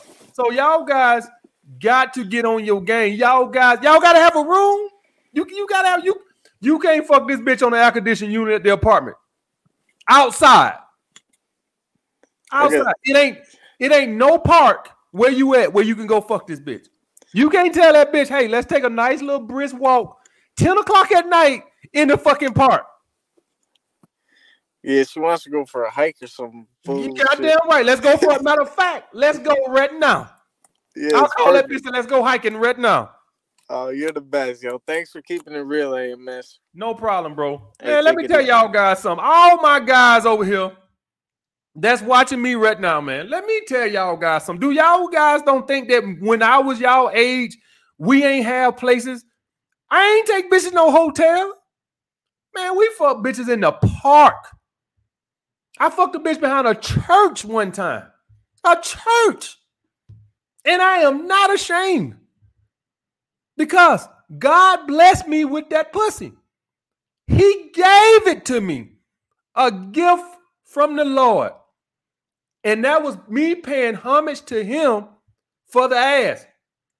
Thank you, Lord. And he was not mad. I'm still here. He has not struck me down. He was not mad. You know what the Lord hates? When you waste a good piece of ass. He don't like that. And it pisses him off. He put the ass here for you to enjoy. The good Lord put the ass here for you. Do not waste his gift. It is not, that is a sin. Me fucking a bitch behind the church was not a sin. Wasting good ass is a sin. Says Corinthians 10:17 or whatever. What's up, brother? Hey, what's up, AMS? I was like you at the church right now. What's that? You look like you in church right now. No, I'm just dressed up fresh, dog. Okay. That's all. Okay. I had to share something. I was going to ask a question, but I want to tell all these young fellas because I'm pushing 40 here in a couple years, and guys, you got to get your priorities in line. If you're living with your mom, you can't even have money for a hotel room to smash. You need to get your priorities in order. You know, even if you get a junk ass apartment, you still have somewhere to go. Right. And you know, with all this rationalization and trying to figure out what to do to smash, you could be using that to better yourself. Right. And the other thing I would like to share with some of these guys is if you want to get a social media starting or attention for social media, get with a Mac and develop iMovie. Learn how to use iMovie, make your own videos, and therefore you can record what you do in your life that makes you happy. And then you can show others. Okay. Right. So so it's a developmental skill that you can learn. And if you're wasting your time playing video games, or chasing too much poon when you need to be focusing on your priorities, everything's time. Everything you do is time. If it's wasted time, there's no return for that. And I just want to get your thoughts on that. Yeah, brother, I appreciate that. A lot of these guys, I think if you listen to a lot of the questions or not, I got a lot of purpose questions, so I'm proud of that. Right. I think so far I done got more purpose questions than ask questions. So I appreciate the guys who are wanting to become better. See, all this shit becomes better, guy, easier when you are a high value man and you can dictate and women respect you because they know you got options. All this shit naturally comes more easier, and you don't have to call me and ask me why some bitch lost interest in you, because you really don't give a shit, because you're a high value man and you feel you're a high value man and you just feel like I'll replace her ass tomorrow. So I appreciate it. I think it's like the third time you done called and you trying to encourage the brother. So, and y'all know why he keep doing that. He's 40. And so when you're 40 and I'm 41, what ends up happening is he's probably had a little bout in his life where he had a hard time struggling with life, and then he got on his purpose, and now life becomes easier. And he's trying to tell you guys, as I've been trying to tell you guys for the past 3 years, that life is so much more easier when you're on your purpose. Life is just so much more easier, and the women just naturally come. So I appreciate that, brother. Yeah, be grateful, and just remember, you know, a high value man is being able to say no to pussy at times. So good one, brother. All right, later. Be good, brother. He kind of lost me at poon. He kind of lost me at. He almost, when he said poon, I ain't gonna lie. He a loyal patron supporter, but that's the word that gets you blocked over here. Poon. Don't nobody. I'm gonna tell you right now. But nobody call back up here talking about some goddamn poon. We don't call it no poon over here. We call it ass. No goddamn poon. But shout out my brother, man. He trying to give y'all inspiration and poon. What's up, brother? Hey, AMS, what's going on? Pleasure to be here. So my thing is taking the next step. I actually started watching your videos 2 years ago. I was broke as shit. didn't have a car, didn't have an apartment, and a few months after the pandemic is when I got all three. And my thing is like, how do you overcome, you know, the fear of taking the next step? Because next month I'm gonna be in real estate, and that's a six-figure income right off the bat if you put in all the hard work, 60 hours plus. And I mean, and another thing regarding speaking to women and whatnot, I've been watching your you know, your relationship advice and whatnot. But I mean, it's kind of like, you know, talking to women. I don't get a fear of speaking to them, but it's like I kind of get let me answer that first question first. Let me answer that first question. You like how you take the next step. So it's all gonna come down to your competency. So if you're competent in something, that's the root of confidence. So in other words, how much homework have you done on something? You get what I'm saying? So if you are completely, you know, ignorant to something, you're not gonna be that confident in it, and you're not gonna want to take that next step. But when you put time in to become competent at something, that's the root of confidence. You see what I'm saying? So if you're not competent in something, so whatever that was that you want to take the next step, how competent are you in it? You see what I'm saying? So like, let's say me with when I started my security company, what I had did security for 3 years, almost 4 years before I started that. So I was very competent in it, and that gave me the confidence that I could do it. But let's just hypothetically say I never was a security guard, and I just felt like doing it because I knew I could make some money in it. Then I'm gonna be scared to take that next step because I'm not competent in it. Yeah. So make sure that you're competent in something before you take the next step, and then the fear would go because you're confident in what you can do. So I'm asking the question. I'm not throwing a scenario. How competent in that are you? I say 80% because I just passed my courses and whatnot. I'm about to take the test, and then I get thrown right into the wolves next month when I start full time. Okay, well that's going to determine how far you go in that, and if you feel competent in it, you will go far. If you don't, then you won't. Okay, and that's just going to be you doing your homework, brother. See, when you're prepared. You see what I'm saying? This is when you're prepared and you do your research and you're not just winging it. Like, you see what I'm saying? Always winging in the past. Yeah. No, I was saying I always wing things in the past and I made it, but I don't want to be that type of man. No. You gotta be. See, when you feel like you know your shit, and when you feel like you done studied and you done everything, this will give you the confidence to take that next step. When you just not doing your research and your homework, you're not gonna want to take that next step. That's what creates that feeling. You don't know what the hell you're doing. You see what I'm saying? When I do something, man, I make sure I do a lot of research. I don't just wing shit or just do these impulse things. Well, I just get a little whim in my head and I decide, I want to do this. No, I don't do nothing like that. Everything I do, I research it thoroughly before I do it. Everything. Planned out in action. Okay. Right. All right. Okay. Now, what's the next question?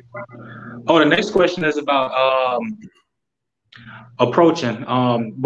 Like I was saying before, I watched your channel. This is actually how I got to your channel. I didn't really know anything about relationships or women or anything like that. I had went to college when I was 18, and I met this woman who I really liked. I was talking to her. I thought she was around my age, but she was 31. Super bad. She was I know we have our opinions on how women look and whatnot, but in my eyes, she was a 10. The perfect light skin. You know, she had her hair was gold. Her eyes were green, and I was just head over heels. We had long distance because her car broke down and she lived like an hour away from me, and this is when I had nothing, so I couldn't really do anything. I couldn't go about it anyway. I was never afraid to talk to women that I perceived to be 9s or 10s. You know, before I had met her, I always did it and whatnot, but this one was just the one for me. And fast forward a few months later, you know, we're talking on the phone, having long distance relationships through text and calling, and she had broke it off of me. We always made jokes, but I had made a joke, and she said she said, fuck, I can't remember it, but she was saying on the lines that I was unrealistic or something. So after that happened, I was confused. I mean, I never really knew like what the hell that even meant. So fast forward a few weeks later, I went to the DMV and I see her, I see the back of her, and I was about to say, hey, how's it going? She turned around, and keep in mind, I'm 18, she's 20, she's 31. And I look at her and she got a huge stomach, pregnant, like 7 months, like ready to bust. And I was like, fuck that shit. I ran, I speed walked to the bathroom. Like this is my first time being in a, you know, like in a true relationship. So I know people in the chat probably laughing and shit, but I just couldn't think. Like that was like I couldn't think or anything. I'm 18 at the time. Right. And you know, every time, you know, I mean talking to the six, talking to a 6 or a 7, you know, that wouldn't be nothing. But like talking to a 9 or a 10, that would be like really hard for me, because like I don't want to, because in back of my mind it's like I don't want to have to go through that again, because that was kind of traumatizing to me at, you know, at being at a young age. I'm 21 right now, but well, your fear of who you are afraid to talk to, that lets you know where you think your sexual market value is. That's how you can tell where your sexual. So if you're afraid to talk to an 8, what does that tell you? Well, deep down you think you're a 7, at least no higher than that. If you're afraid to talk to a 9 or a 10, that means you don't deep down don't think you're a 9 or a 10. That's what that tells. That's why you was able to talk to the 6 and the 7, because that's where you place yourself at. But when you try to talk to the hotter chick, because you didn't feel like you were there. So what I would tell you is you need to do some more work till you fit. Let me put it to you like this. Let me put it to you like this. What if you had a 6-pack and you made $1 million a year? Do you think you still would be afraid to talk to the 9 or 10? Hell no. Exactly. Right. Exactly. And so the point with you is that's where you feel like you are. The truth always comes out with who you're afraid to approach. That's where you know where you're at. If you thought you were a dime, you would have no problem going up and approaching a woman you perceived as a dime. That's how you can always tell where you think you're at. Mostly with a man, most of the times, most of us men, we put our value in our finances. So even without the 6-pack, if you just made $1 million a year and you were decent, like right now you're decent, you're not ripped, but you're not morbidly obese either, you're decent.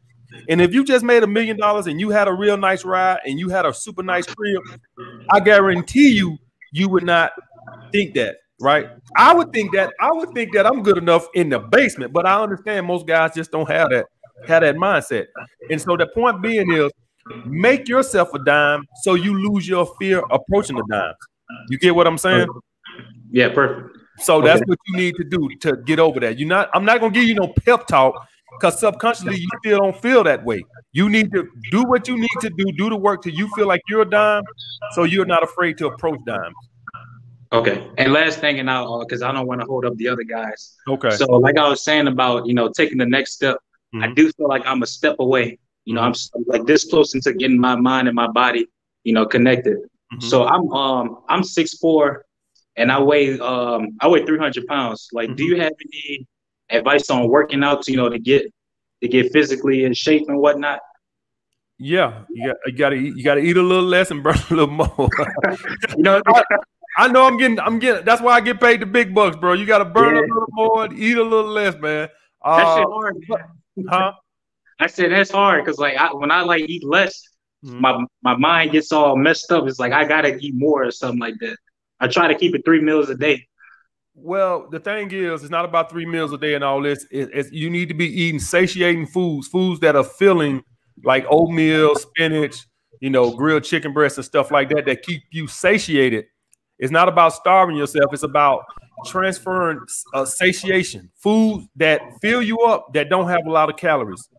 You see what I'm saying? So a McDonald's meal might have 2,500 calories, that one meal, and it's just one meal, and you don't even be that full, opposed to a guy who's eating egg whites and oatmeal and chicken breast and brown rice and a salad for dinner, he ate 2,200 calories all day, and he had 3 big old meals. You see what I'm saying? It really boils down to satiation. That's what you need to focus on. Foods that give you a large volume of food, but not a large volume of calories. Bang. I can get into that all day, bro. That right there, you're gonna probably need one of these guys who do that specialized coaching, like my man Chris Jones over there, somebody like that. Get on a program or something like that, diet program and all that. Invest in yourself. If you don't have the knowledge into that, invest into yourself. Because I can sit here and talk to you about that for like 2 hours. You see what I'm saying? So invest in yourself. If you don't have the knowledge, one of these fitness guys who got these online training programs, invest in yourself. That's a good investment. You see what I'm saying? I do, yeah. Invest. Okay. Then taking the next step. All right. I appreciate that, bro. Thank you. All right. For all you guys on here that don't have a lot of knowledge in something like that, like fitness and stuff, because I couldn't sit on here. The show, I'll lose the show trying to break down everything with diet and nutrition and working out and all that stuff. For all you guys that don't know that type of stuff, go to one of these fitness channels who do these online dating courses and stuff like that, and invest in yourself if you don't have that knowledge. What's up, bro? Oh, hey, man. What's up, bro? I've been a fan of you for quite a while. Mm-hmm. For a few years. You've changed my life, you know. Thank you, brother. Watching your videos, I've been on my purpose. Thank you, bro. Body in shape. Mm-hmm. So currently, I'm in the UK at the moment, mm-hmm. and we're in quarantine. Mm-hmm. And yeah, I've been struggling to get in shape. And one of the challenges is it's like I can't stay consistent, and it's like I'm finding it hard to kind of like control myself. Like if I see like a nice treat on the table at home, it's like I rush to it, like, you know what I mean? So I wanted to basically ask you, how do you have that self-discipline and that self-control? First thing with discipline is you got to remove things that might break your discipline. You see what I'm saying? If you're an alcoholic, would you want to go in a bar? No. You see what I'm saying? So you got to make things easier for yourself off the back. So if you're a guy at home and you know you struggle with discipline, remove that crap out of your house. That helps. If you got a gambling addiction, do you want to go to a casino? You want to remove yourself from those temptations. You get what I'm saying? And so if you're a girl and you have a shopping addiction, do you want to just go in the mall and no, you're going to end up shopping. So if you having those things right now, when you get off this thing with me, go in the kitchen and in little bullshit you got in there, it's got to go. Get it out the house. Secondly, but that won't stop everything because you still got commercials and you still got your head and stuff like that. So then you got to ask yourself, well, why do I want this? You see what I'm saying? So I made this video, right? I made this video. What was it?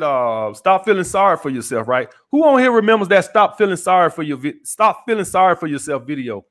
And if press one if you remember that stop feeling sorry for yourself video.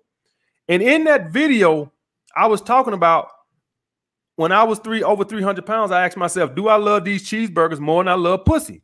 No. You see what I'm saying? Yeah.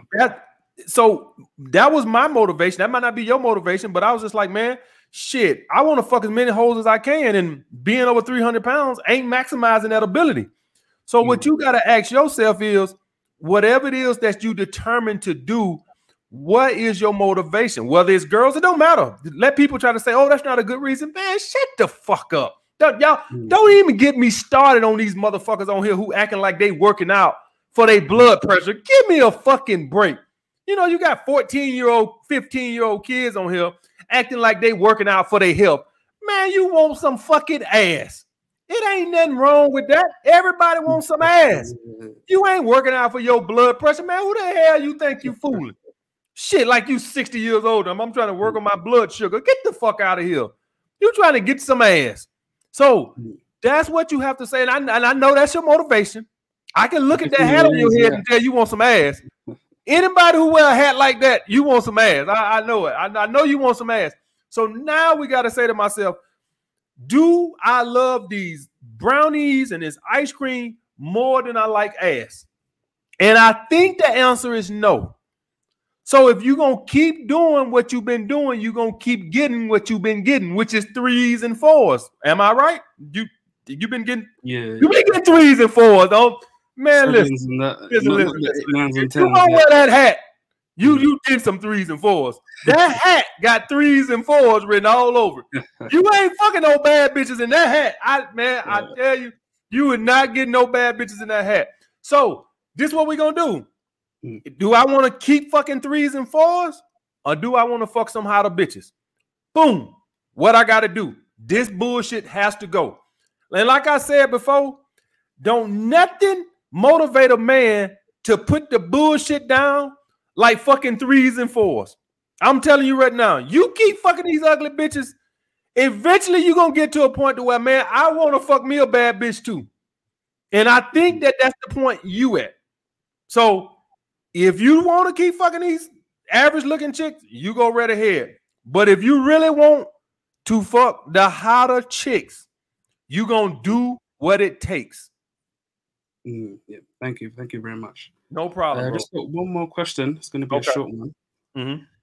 So I've got a flaw. One of my issues is that sometimes when people like friends or like family, when they come up to me with problems and stuff like that, I don't tend to take them seriously because I don't want to take on that energy, you know what I mean, that negative energy. So I just wanted to ask you, like, how do you deal with that? You know what I mean? How do you be kind of like supportive without being too caring? Because, you know, sometimes they say that if you show too much care, that, you know, it can be like weakness, you know what I mean? You talking about girls that are attracted to you? Yeah, but just in general as well, like if people come up to you with problem with your friends and that, or like family members and stuff like that as well. Oh, ain't nothing wrong with being too caring. Caring, just don't let nobody take your kindness for weakness. That's all. It's just a balance. Don't let nobody take your kindness for weakness. You supposed to be caring. You just gotta have some boundaries so you don't get used and abused. That's all. It's okay to be a caring. You don't gotta be a dickhead, bro. I'm not a dickhead. I'm a caring person. But I also ain't gonna let nobody run over me, and I'm not gonna let nobody take advantage of me. And I'm not gonna let nobody make a suck out of me. You see what I'm saying? Yeah, what about girls that you're attracted to then? Girls that are attracted to you, sir. And you're not attracted to them? Both ways. Yeah. Say, get your fat ass out my goddamn face. No, don't say that, bro. Don't say that, because you're gonna go to jail. Don't say that. But man, listen, women typically, they are not gonna approach you, they're just gonna flirt and try to they'll flirt with you, but they really ain't gonna come out with it. So you can just play along and be nice or whatever. You don't gotta be a dick or nothing like that. Women typically ain't gonna ask you out, right? So it's not like you really gotta reject them. You just don't push up on their advances. You just don't take their advances far. So you kind of act like the girl that you pushing up on, and you see how a girl, when you flirting with her and you pushing up on her, but she don't want to date you. You see how she's cordial, but she don't take it no further, and she just act like she don't know what you want, like she don't know you want to fuck the shit out of her.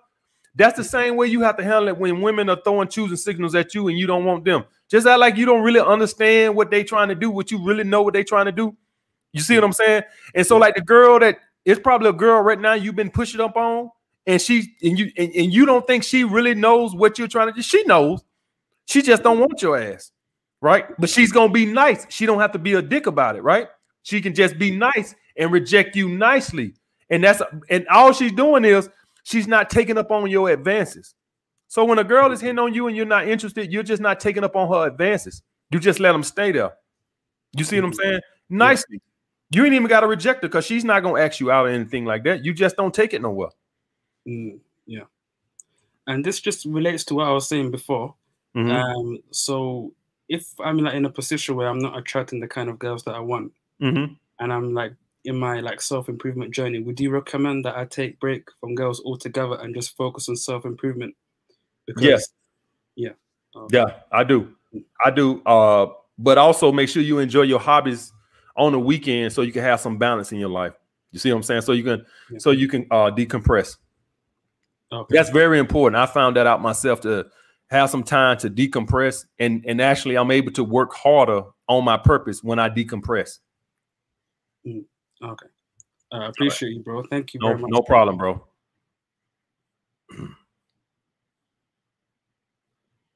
That's a legendary.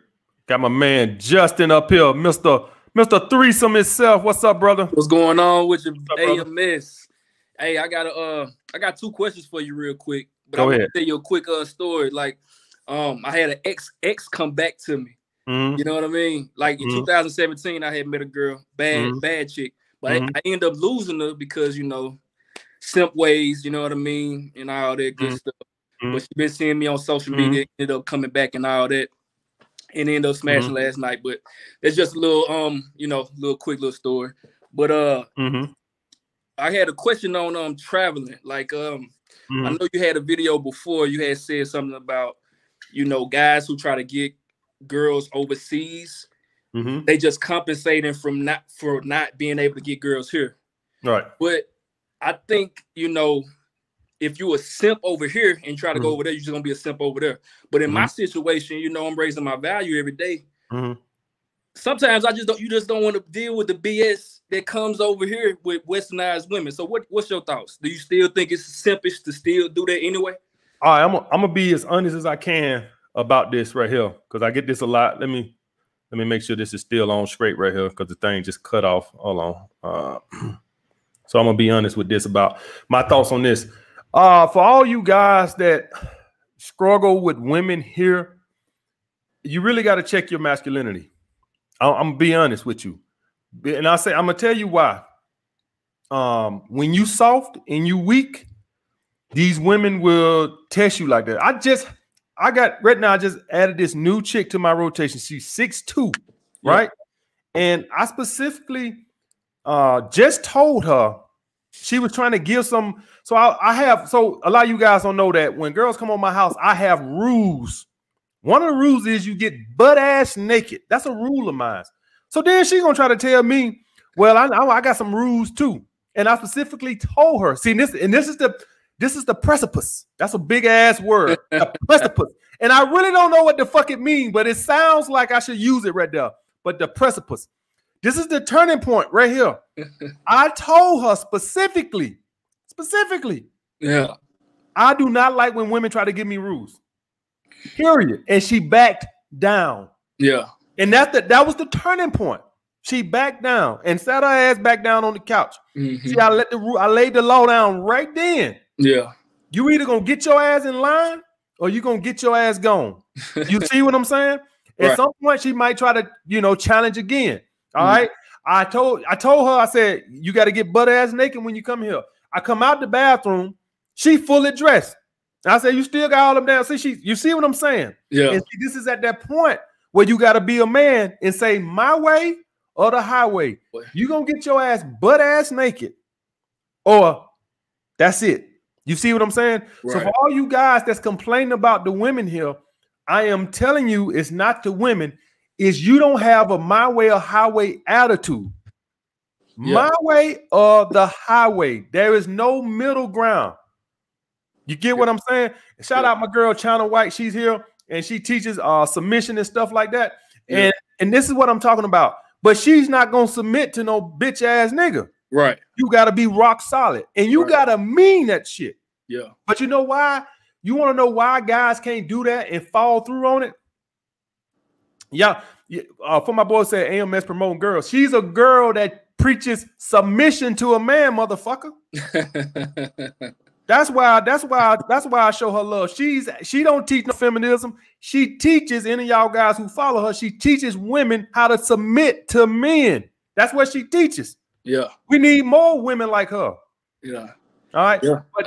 But the point I'm trying to make, bro, don't blame the women. Blame yourself. Look in the mirror. From now on, with any girl that you fuck with, your way or the highway. There's no middle ground.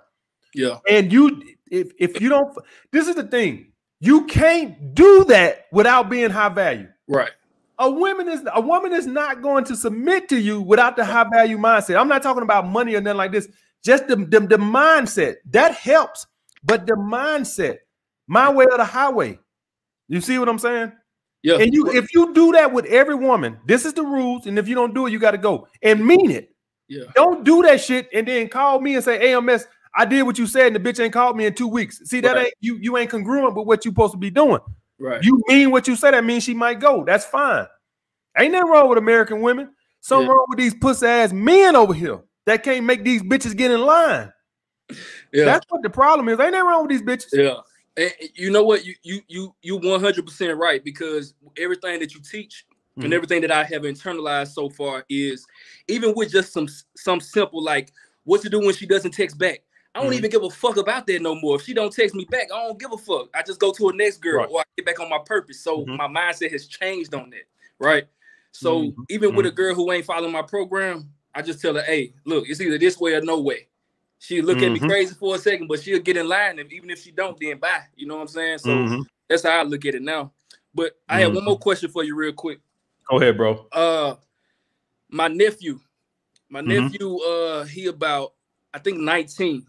And he around that age when, like at that pivotal moment where he out of school, don't know if he want to go to college, but I don't want to be that older uncle that like, you better go. I don't want to be that guy, because he don't listen to that anyway. So how would you like tell him to get on his purpose? And also with that question, what video of yours would you tell me to show him to get him to follow you? Because I think you would be a perfect person for him to follow, because he's 19. Right. Because I think if it come from me, he gonna look at it like, oh, this is my uncle trying to tell me to do something, and he gonna rebel. So I'm trying to get him on his purpose. You see what I'm saying? Well, this is the thing. How did I get you guys on your purpose? By telling you my faults and what I went through in my life. So you could tell him the things that held you back in your life and how rough your life was. I always use my life as an example, and it scares the shit out of a lot of guys. Like, oh shit, I don't want to be 30 and living in a basement, or 33 living in a basement, right? So when you use that as an example of, hey, look, this what happened to me, right? And you have to be the example. You can't be talking about some get on your purpose and then you a garbage man. What the hell you talking about get on? Motherfucker, you looked in the mirror. You do realize you dump trucks every day, don't you, motherfucker? Yeah. So maybe you need to tell yourself to get on your purpose. But so, first of all, you have to be the example. I can't be sitting around here, goddamn, working at Starbucks telling you guys to get on your purpose. Like, that don't even make sense. So the point is, you have to have your shit together. You have to be that example. And then people will listen. I don't want to take financial advice from a homeless man. Get the hell out of my goddamn face. I don't want to take fitness advice from somebody 400 pounds. Right. So if you want him to get on his purpose, you have to be on your purpose. Yeah. That's the only way. Don't show me no videos about no other motherfucker talking about getting your purpose. You ain't even listening to him. So you have to be the example, bro. You see what I'm saying? You have to be the example, and then he'll follow. And it's specifically, if he see the results of it, like if he see, damn, my uncle, every time I see my uncle, he with a bad bitch. Man, I'm getting on my goddamn purpose. Yeah. You know what I'm saying? Now uncle, oh man, uncle talking about get on my purpose. He got to run his ass to Brazil to get some goddamn pussy. What I'm gonna listen to him for? So let me get this straight, uncle. You on your purpose, but you got to go to Brazil to get some pussy? What the hell I'm gonna listen to you, man? You can't even get no American pussy. You see what I'm saying? You got to be the example. And you can't tell somebody to get on their purpose, and you got to go run your ass to Colombia to get some pussy. Right. You see what I'm saying? Right. So that's the thing with that. If uncle making money, uncle driving a nice car, uncle got bad bitches, you goddamn right I'm getting on my goddamn purpose. I'm on my purpose right now. Yeah. But if uncle worked for the city, he dumped trash, and he dating threes and fours, I don't know. I ain't too motivated to get on my purpose, uncle. Right. So just be the example. Yeah. That's what's up, man. Man, I appreciate what you do, man. All right. Purpose. I'm on my way to get to that high value status like you, man. So keep it up, Doc. Thank you, bro. All right. For all y'all guys out there that want people to follow you and listen to you, man, you got to be the example. I don't want to hear shit you got to say. Could y'all imagine? Could y'all take advice from me? About some, get on your purpose, and I'm still in the basement. I'm like, nigga, you get on your purpose. Shit, what the hell you talking about, man? What's up, bro? Oh my God, man, it's AM Ness in this bitch, man. I've been watching you, man, since 2018 when my fucking Mr. Lucario was going back in with that beef and shit. But I'm gonna get straight to the point. So my question is, man, I'm 19, and I'm gonna be honest with you, man. I'm still a virgin, man. I'm still a virgin. But I had this. I came close, and plus, hold on. You been following me since 2018? Yeah. And you still a virgin? Listen, man. Listen, my parents. parents. Whoa! You hurting the brand, man. Wait a minute. No, listen. Whoa! You been following me since 2018? Listen, man. And Listen. you still ain't got no parents. My parents are pastors. My parents are Christians. Okay, all right. So okay. I respect my parents, but I'm gonna just tell you this one experience I had with this girl. Okay. This girl, I go roller skating every weekend, bro, and I get attention from girls, but I can never close the deal. I think, and what I do for work, I'm a plumber's apprentice. So I work Monday to Friday, wake up at 5 a.m. and I get a check on Friday, and I party with the bros on the weekend. So I get attention from girls, but I think there's one girl I met. This was back in January, and I forgot about her. But I just want to get an invoice from you. Tell me like what happened. But anyway, when I met her, I was skating and we made eye contact, and then I went up to her, and it was just on from there, bro. We kissed that same night. She was putting her ass on me, in front of my, everything. Everything was going good. I went home. She sent me, titty pics and her twerking in lingerie and everything. But 2 weeks after, I called her. I wasn't going to talk to her. I was working. I just got home from work, and she added me on Snapchat, and I got her phone number. And she responded on my story. I posted my story all the time. I wasn't going to talk to her, but after, I wasn't thinking with my right head. I was thinking with the other head. Right. And I called her, and I said, hey, how about I book a hotel? I got money saved up and everything. I said, I book a hotel, then we can come meet up, And then I asked her. You ain't give a damn about your parents then, did it? You like, fuck them. Nah, see, the truth shall set you free, bro. The truth. What happened to the parents? What happened to the pastor? No. Go ahead. I talked with my father. He understands. I just turned 19 like 2 days ago, but I was back when I was 18. So my dad. Okay, so when you turn 19, that means you could do what you want to do. Got it. Go ahead. Yeah. Okay. So it was a little white girl too, but I said I think I messed up when I asked her. I said, have you ever had shower sex before? And she said yes. And then you sure came out your shell mighty quick.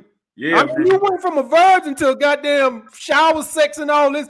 Like I'm starting to doubt this. I think you think your daddy might be watching this screen, but I'm starting to doubt your virgin story, bro.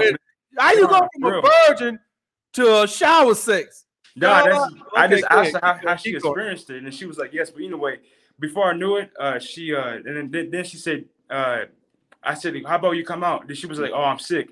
Then I think this is when I messed up. I said, girl, that sounds like some bullshit. Because, I've been watching your content, and, girls that bring up excuses, but I just saw how much interest she showed me on the first day I met her. Everything went so perfect, but, I just want to get your input of what happened, man. I've been watching you so long, man. I'm a huge supporter, man. Patient and everything. Well, you ain't had that do-rag on, did you?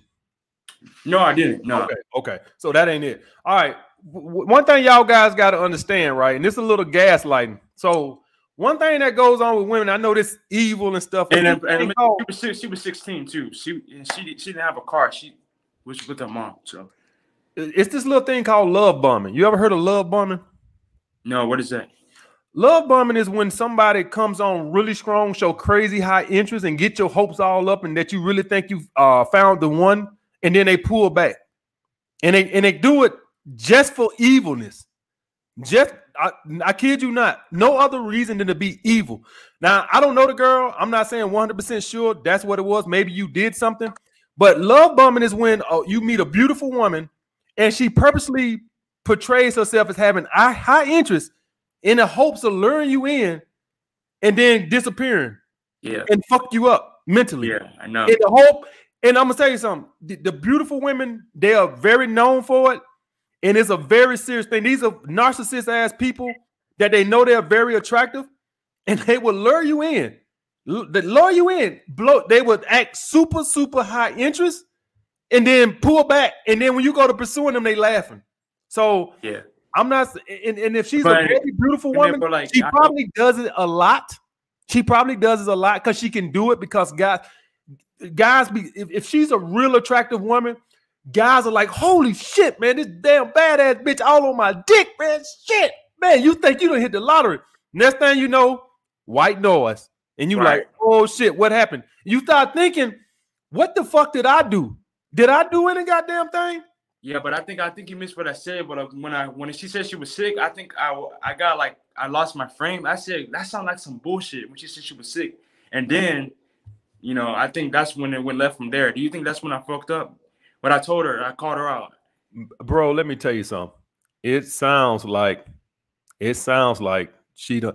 For all you guys that said, for y'all guys that don't know the law, 16 is pretty much the legal age everywhere. For y'all guys who don't know that, that's pretty much the legal age anywhere. I mean, I don't know no place that, as far as I know of, 16 is not legal. I mean, it's legal everywhere that I've known. Yeah. So if you somebody who knows, yeah, 16 is legal. I don't know. You could be 35 and date a 16-year-old in Georgia, at least. I know that. I think 16 is pretty much the legal age. Y'all guys can Google it, but I think 16 is pretty much the legal age pretty much everywhere. It might be 17 somewhere, but y'all guys act like he's 30. How old you is, bro? I'm 19. I just turned 19 March 20th. My birthday, yeah. Yeah, 16 is no, bro. I'm telling you, I know for a fact in Alabama, somebody said 17. Now in Georgia and Alabama, I know specifically it's 16. Where you at, bro? I'm gonna Google it now. I'm in Dallas, Texas. You in Texas? So let me see what the legal consent age. I think she said she was last time. I think it was between 16 and 17. I forgot. Man. Don't try to change it now. Yeah, don't try to change it now. Yeah. We're gonna turn you in. We're gonna turn you in right now. Yeah, that's where Pat's gone. She blocked me on. Don't try to change it. Don't try to change it. Yeah, this is crazy, man. She kissed me that first night too. We met. We were almost making out too. I'm Googling it right now. Let me see. Oh, it's 17 in Texas. You ain't touch her, did you? She was touching me. She was. You didn't have sex with her, did you? No. Okay, no. All right. The legal age consent in Texas is 17. I know in Georgia it's 16 and Alabama is 16. And man, from now on, when you dealing with anybody on here, you need to look at these legal consent ages, because this is fucked up. If she would have been 16, bro, you would have probably got yourself fucked up. So good thing that was God blessing you in a good way, because that thing says 17. You could have fucked yourself up if y'all would have had sex. So that's a blessing in disguise, bro. But going forward, man, you need to check that. Right. Seriously, you need to check that for now on. Make sure you always check those girls that's like that. Even if they 18, they might be lying. You might want to see some ID, driver license or something. I'm dead serious. And one last question before I head out, man. I know you got to clean up people, man. This is crazy. I haven't watched for so long, but yeah. So like I said, my parents, man, they really strict, but dude, I'm trying to my goal is to save up 8K and just to get my own place, because I was with my homies yesterday too, and my dad, he got I got an iPhone, so I just got a new phone. He got the tracking device on the phone and everything. But my dad, I don't look at it as annoying. I just look at it as my parents love me and my sister. But I'm ready to have fun. I've been sheltered basically my whole life. My parents kept me. I've been raised up homeschooled and everything. But do you think 8K is enough money to move out here to get your own place? I don't care. How much? 8K. Yeah, that's more than enough, bro. I would get a Dallas, Texas. Yes, man, Dallas. You got Dallas is California, New York. Dallas cheap as fuck, man. Okay, yeah, it's Dallas cheap as fuck. Yeah, I mean, it's cheaper places than Dallas in Texas, but I mean, Dallas is not California or New York. You can get you a nice studio there for what, $700 a month. Okay. Yeah, you should be able to find some $700-800 small studio. I'm not saying you're gonna be, next to doctors and lawyers. You might end up next to Lil Willie. Yeah, that's what Pookie and Ray Ray. That's but what I'm scared of. This scared me living in a bad environment. But man, I don't care. I don't care either, man. I would get the fuck up out of there. But yeah, 8K is more than enough, bro. I can tell you that right now. Yeah, that's my goal for this year, man. I'm ready to get out. I've been watching, and you recommended Felix to me too, man. I've been on it. I appreciate you, AMS, man. Been watching you since 2018. You fucking hilarious, man. I appreciate it. Appreciate it, bro. All right, next time. For all you guys that's wondering how he got 8K at that age, that's what happened when you don't get no pussy. Shit, if I was 19 and I ain't had no pussy, shit, I have fucking 90K. Shit, all them goddamn bullshit ass dates you have with those damn chicken heads that ain't giving up no ass. That's why you got 8K. Shit, pussy costs money. Dates cost money. Shit, that's why you got 8K. Leave them bitches alone. You'll have some money. What's up, bro? Yeah, I don't know why. Hold on real quick, Lil John. He called me. Hey, what's going on, AMS? Hey, what's up, bro? I appreciate you choosing me, brother. Hey, I want to make this real quick. Very motivational, by the way, King. I've just started up a family business with my siblings and everything about a year and a half ago. And you know, we have like our own record label. We have our clothing line now. And we shoot our own videos. I edit and all that stuff like that for us and everything. Now, the question I have, I know what you told the young king earlier. You said focus on one thing.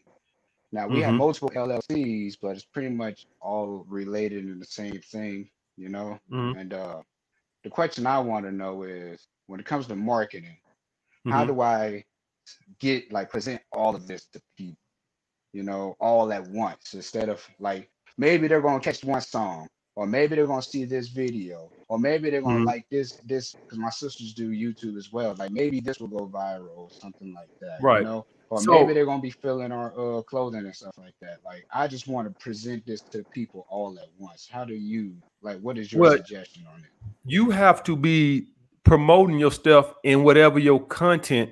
So let's say, for instance, I don't really care about the shirts or nothing like that. I don't do that. But let's hypothetically say I want to really push my clothing. Well, it might help if I'm wearing them in the fucking videos or some shit like that, right? Like exactly. that might help. So whatever your content is, or whatever you doing right now, what you doing now to promote it or advertise it? What you doing now? Well, honestly, we're just putting it on we make our own YouTube. I mean, not YouTube. We made our Instagram page, our Facebook page. Honestly, and you got music. You say you got music? Sir. Yes, sir. So that's gonna be, that would be my intro, something like that, like a snippet of my own music. In other words, I'm marketing my own shit. I'm doing product placement in the content. You get what I'm saying? So if you watch my videos, what's the intro? My intro is what? My books.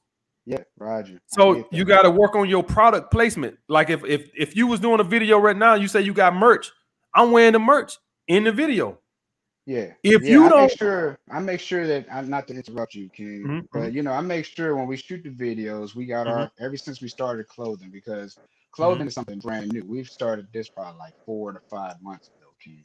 Okay. And ever since then, every video that we shoot, I make sure that it's in there. You know, I make sure, like, I'm not wearing it right now because I wasn't even expecting to do this with you, to be quite honest with you. But I make sure our product is there. I make sure we present it to the people at all times, regardless if it's a music video or if it's going to be a YouTube video from my sister's page. Me, on the other hand, King, I'm the CEO. I oversee it all. So I'm behind the camera. You know, that's why I'm asking when it comes to the whole marketing, instead of me being in front of the camera. What do you do behind the camera so people can get to it like as quickly as possible? You know what I'm saying? Because I feel like you got a website. Well, I know we're cooking with. Yeah, you got a website. Roger. That is it's amincrew.com. aminkru.com. That's our clothing line. aminkru.com. amincrew.com.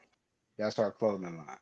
Shit, I can't even I can't fucking get all the words. But anyway, I would like to see it. But how is we named it after our brother, though, brother. You know, our brother, he passed away roughly about nearly 11 years ago. So everything we got revolves around his name. You know, we gotta understand. Yeah, we come from a family, like, we were all separated. Our mom and pop, they went to prison. So I kind of get what's going on right now. So we all came back together. I get what's going on right now. So what you need to focus on more is brand building. Like, in other words, why would I wear your merch? You see what I'm saying? Yeah. I'm not gonna wear it because your brother. You know, I'm speaking from a consumer's mindset, right? So you got to make your brand cool, if that makes sense. You got to make your brand worth something worth wearing, if that makes sense. If you don't make like if somebody who wear the designer clothes, they have made their clothes quote unquote cool to wear. That's the brand. They've made it cool to wear. If you wear Gucci or Fendi, they've made it cool. You got to do more brand building. You see what I'm saying? Even if it's a good product, if you haven't made it cool to wear, I'm not gonna wear it. You see what I'm saying? It's not all about how good the product is. Why should I wear it? What's the brand? If you look at Omni and the Hellcat with his Reloaded brand, and if you buy that Reloaded, you are buying Omni. That's the only reason you would buy it, is because you buying into him. Right. You see what I'm saying? It's not that you really care about, it's you buying into the Omni brand. So how well have you built your brand? Because I'm not going to wear your stuff or do anything like that if you haven't built the brand. I feel you. I get it. I get that 100%. So you need to make it cool to wear. Like my man Chris Jones, he has made pump chasers cool to wear. And so if I wear it, it's because I'm buying into Chris Jones. Mm-hmm. I'm buying into the brand. So the merch is not the problem. You need to do more brand building, because I'm not going to buy the brand if you don't make it cool to wear, if that makes sense. I roger that. Yeah, absolutely. Yeah. Like I personally do that myself, you know, like I wear our shit every day, but except for today, you know, anyway, long story, who gives a fuck? But anyway, you know, I wear that shit every day. I make sure that we post it every single day on Instagram. We post it. Like me, I'm not that savvy when it comes to social media, to be quite honest with you, you know. But I do as much as I possibly can on Instagram, Facebook, and Snapchat as possible, you know. And we do make sales, but I really want everybody just to catch on to everything, you know. I don't want it to be just the clothing. I don't want it to be just the music. And I don't want it to be just the YouTube. I want it to be recognized, like, you know, I'm not saying that we got to be fucking like the Wayans or something, but I'm saying, like, you know, like we're cooking with Crisco over here, and look the fuck you guys been sleeping on type of shit. You know what I'm saying? Right. You know? Well, so this is the path you can take right here. If you're not good at the content, you can do like what Kristen Guzman does, and you know, even Chris Jones, they give other people, content creators, discount code links, right? And then so you don't have to necessarily be the builder of the brand. If you're not somebody who really wants to do content and all the other type of stuff, you're just not good at it. You can find other people who might be interested in promoting your brand, and you get them a discount code or whatever like that, and they can make that could be another stream of income for them. And that's something. So you want to find somebody who got a brand that matches the image that you want. You know what I'm saying? Like the people who make Nike, they don't do shit. They don't play basketball. They find basketball players that can play basketball, and then they give them, you know. And so if you somebody who say, you know, I'm not really that good at content, or I don't want to do content, find content creators that's on YouTube that you might think be interested and match your brand. That's, you know, got the image that you want your brand to uphold, right? And see if they would be interested, and you get them a discount code and they wear the shit. That's how Gymshark became $1 billion industry, a company. You see what I'm saying? So try that if you're just not somebody that's going to be interested in creating good content and stuff and being the brand, then maybe you can create the brand through other people. Roger. All right, Roger that. I do appreciate that, King. I see where you're going with it. That's all you have to do. That's all you have to do. Be good, brother. Appreciate that. You too. Peace, man. All right.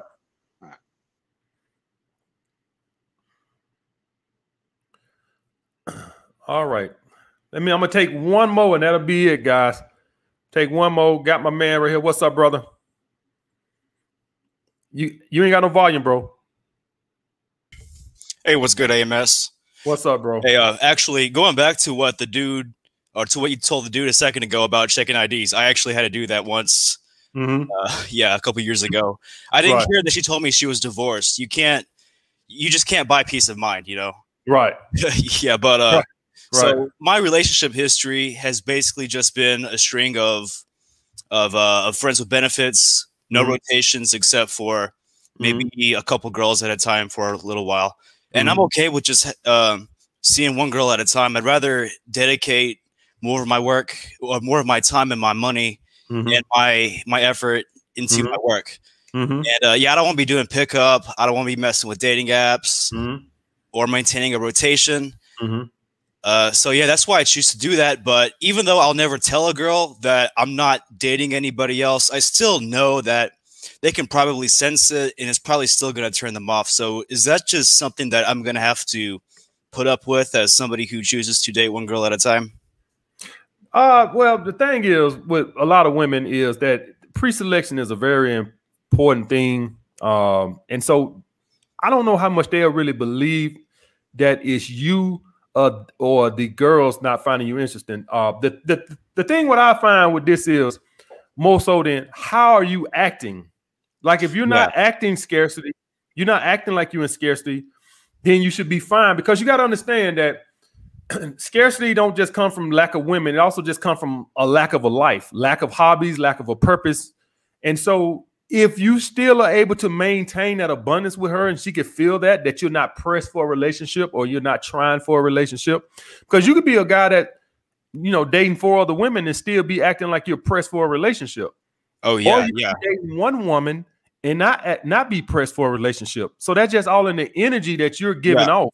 So I'm able to do that just by focusing on my work so much. Right. I'm gonna tell you like this. It won't mean nothing to the girl as far as attraction unless she's looking for a boyfriend. You're not impressing her or thinking that that's gonna raise her attraction by. She don't care about your morals or nothing like that. So if you're thinking me telling her that I date one girl at a time or this, that, and other, she won't care. If anything, it'll make her more difficult because she know you don't have any other options. You see what I'm saying? And so when women think that you have other options, they naturally act and treat you better because they know. So if you had a job, right, and they know that other people are wanting you and you have a lot of other options, they naturally gonna treat you better, right? Opposed to somebody who knows that this is it and the economy sucks, and if I fire you, you have nowhere else to go. Well, I'm gonna treat you like shit probably because I know you don't have a lot of options. So one of the worst things about, you know, telling a woman that, even though I understand your reasons, one of the worst things of telling her that is she just naturally have a tendency not to treat you as good as she would if she thought that you had 3 or 4 other girls that you were dating. I guarantee you would see a difference in how these women treat you if they thought you were dating other women. Yeah. So that's my only, you know, caveat to that, or telling women that, is that you probably ain't. Even if they're not competing with other women, you have mentioned about that they still feel a need to compete with your purpose as well. Yes, that's true too. That's also true too. That even if you're not dating other women, if they can sense that, let's just take purpose out. Let's just say they just think you're happy in life with friends and your hobbies, whatever the case may be, you're content. Let's just hypothetically say you have no purpose. You just a guy who are a fucking omega, and you have your friends and you live your life, and you're not pressed for anything. They could still respect you off of that if you're giving off the right energy. It's all gonna be in that energy. And if they could sense that, if they could tell that you're a man that's content with being alone, then they respect that. Right. Hey, thank you very much, man. No problem, bro. What's up, brother? Last one. Turn your volume on, bro.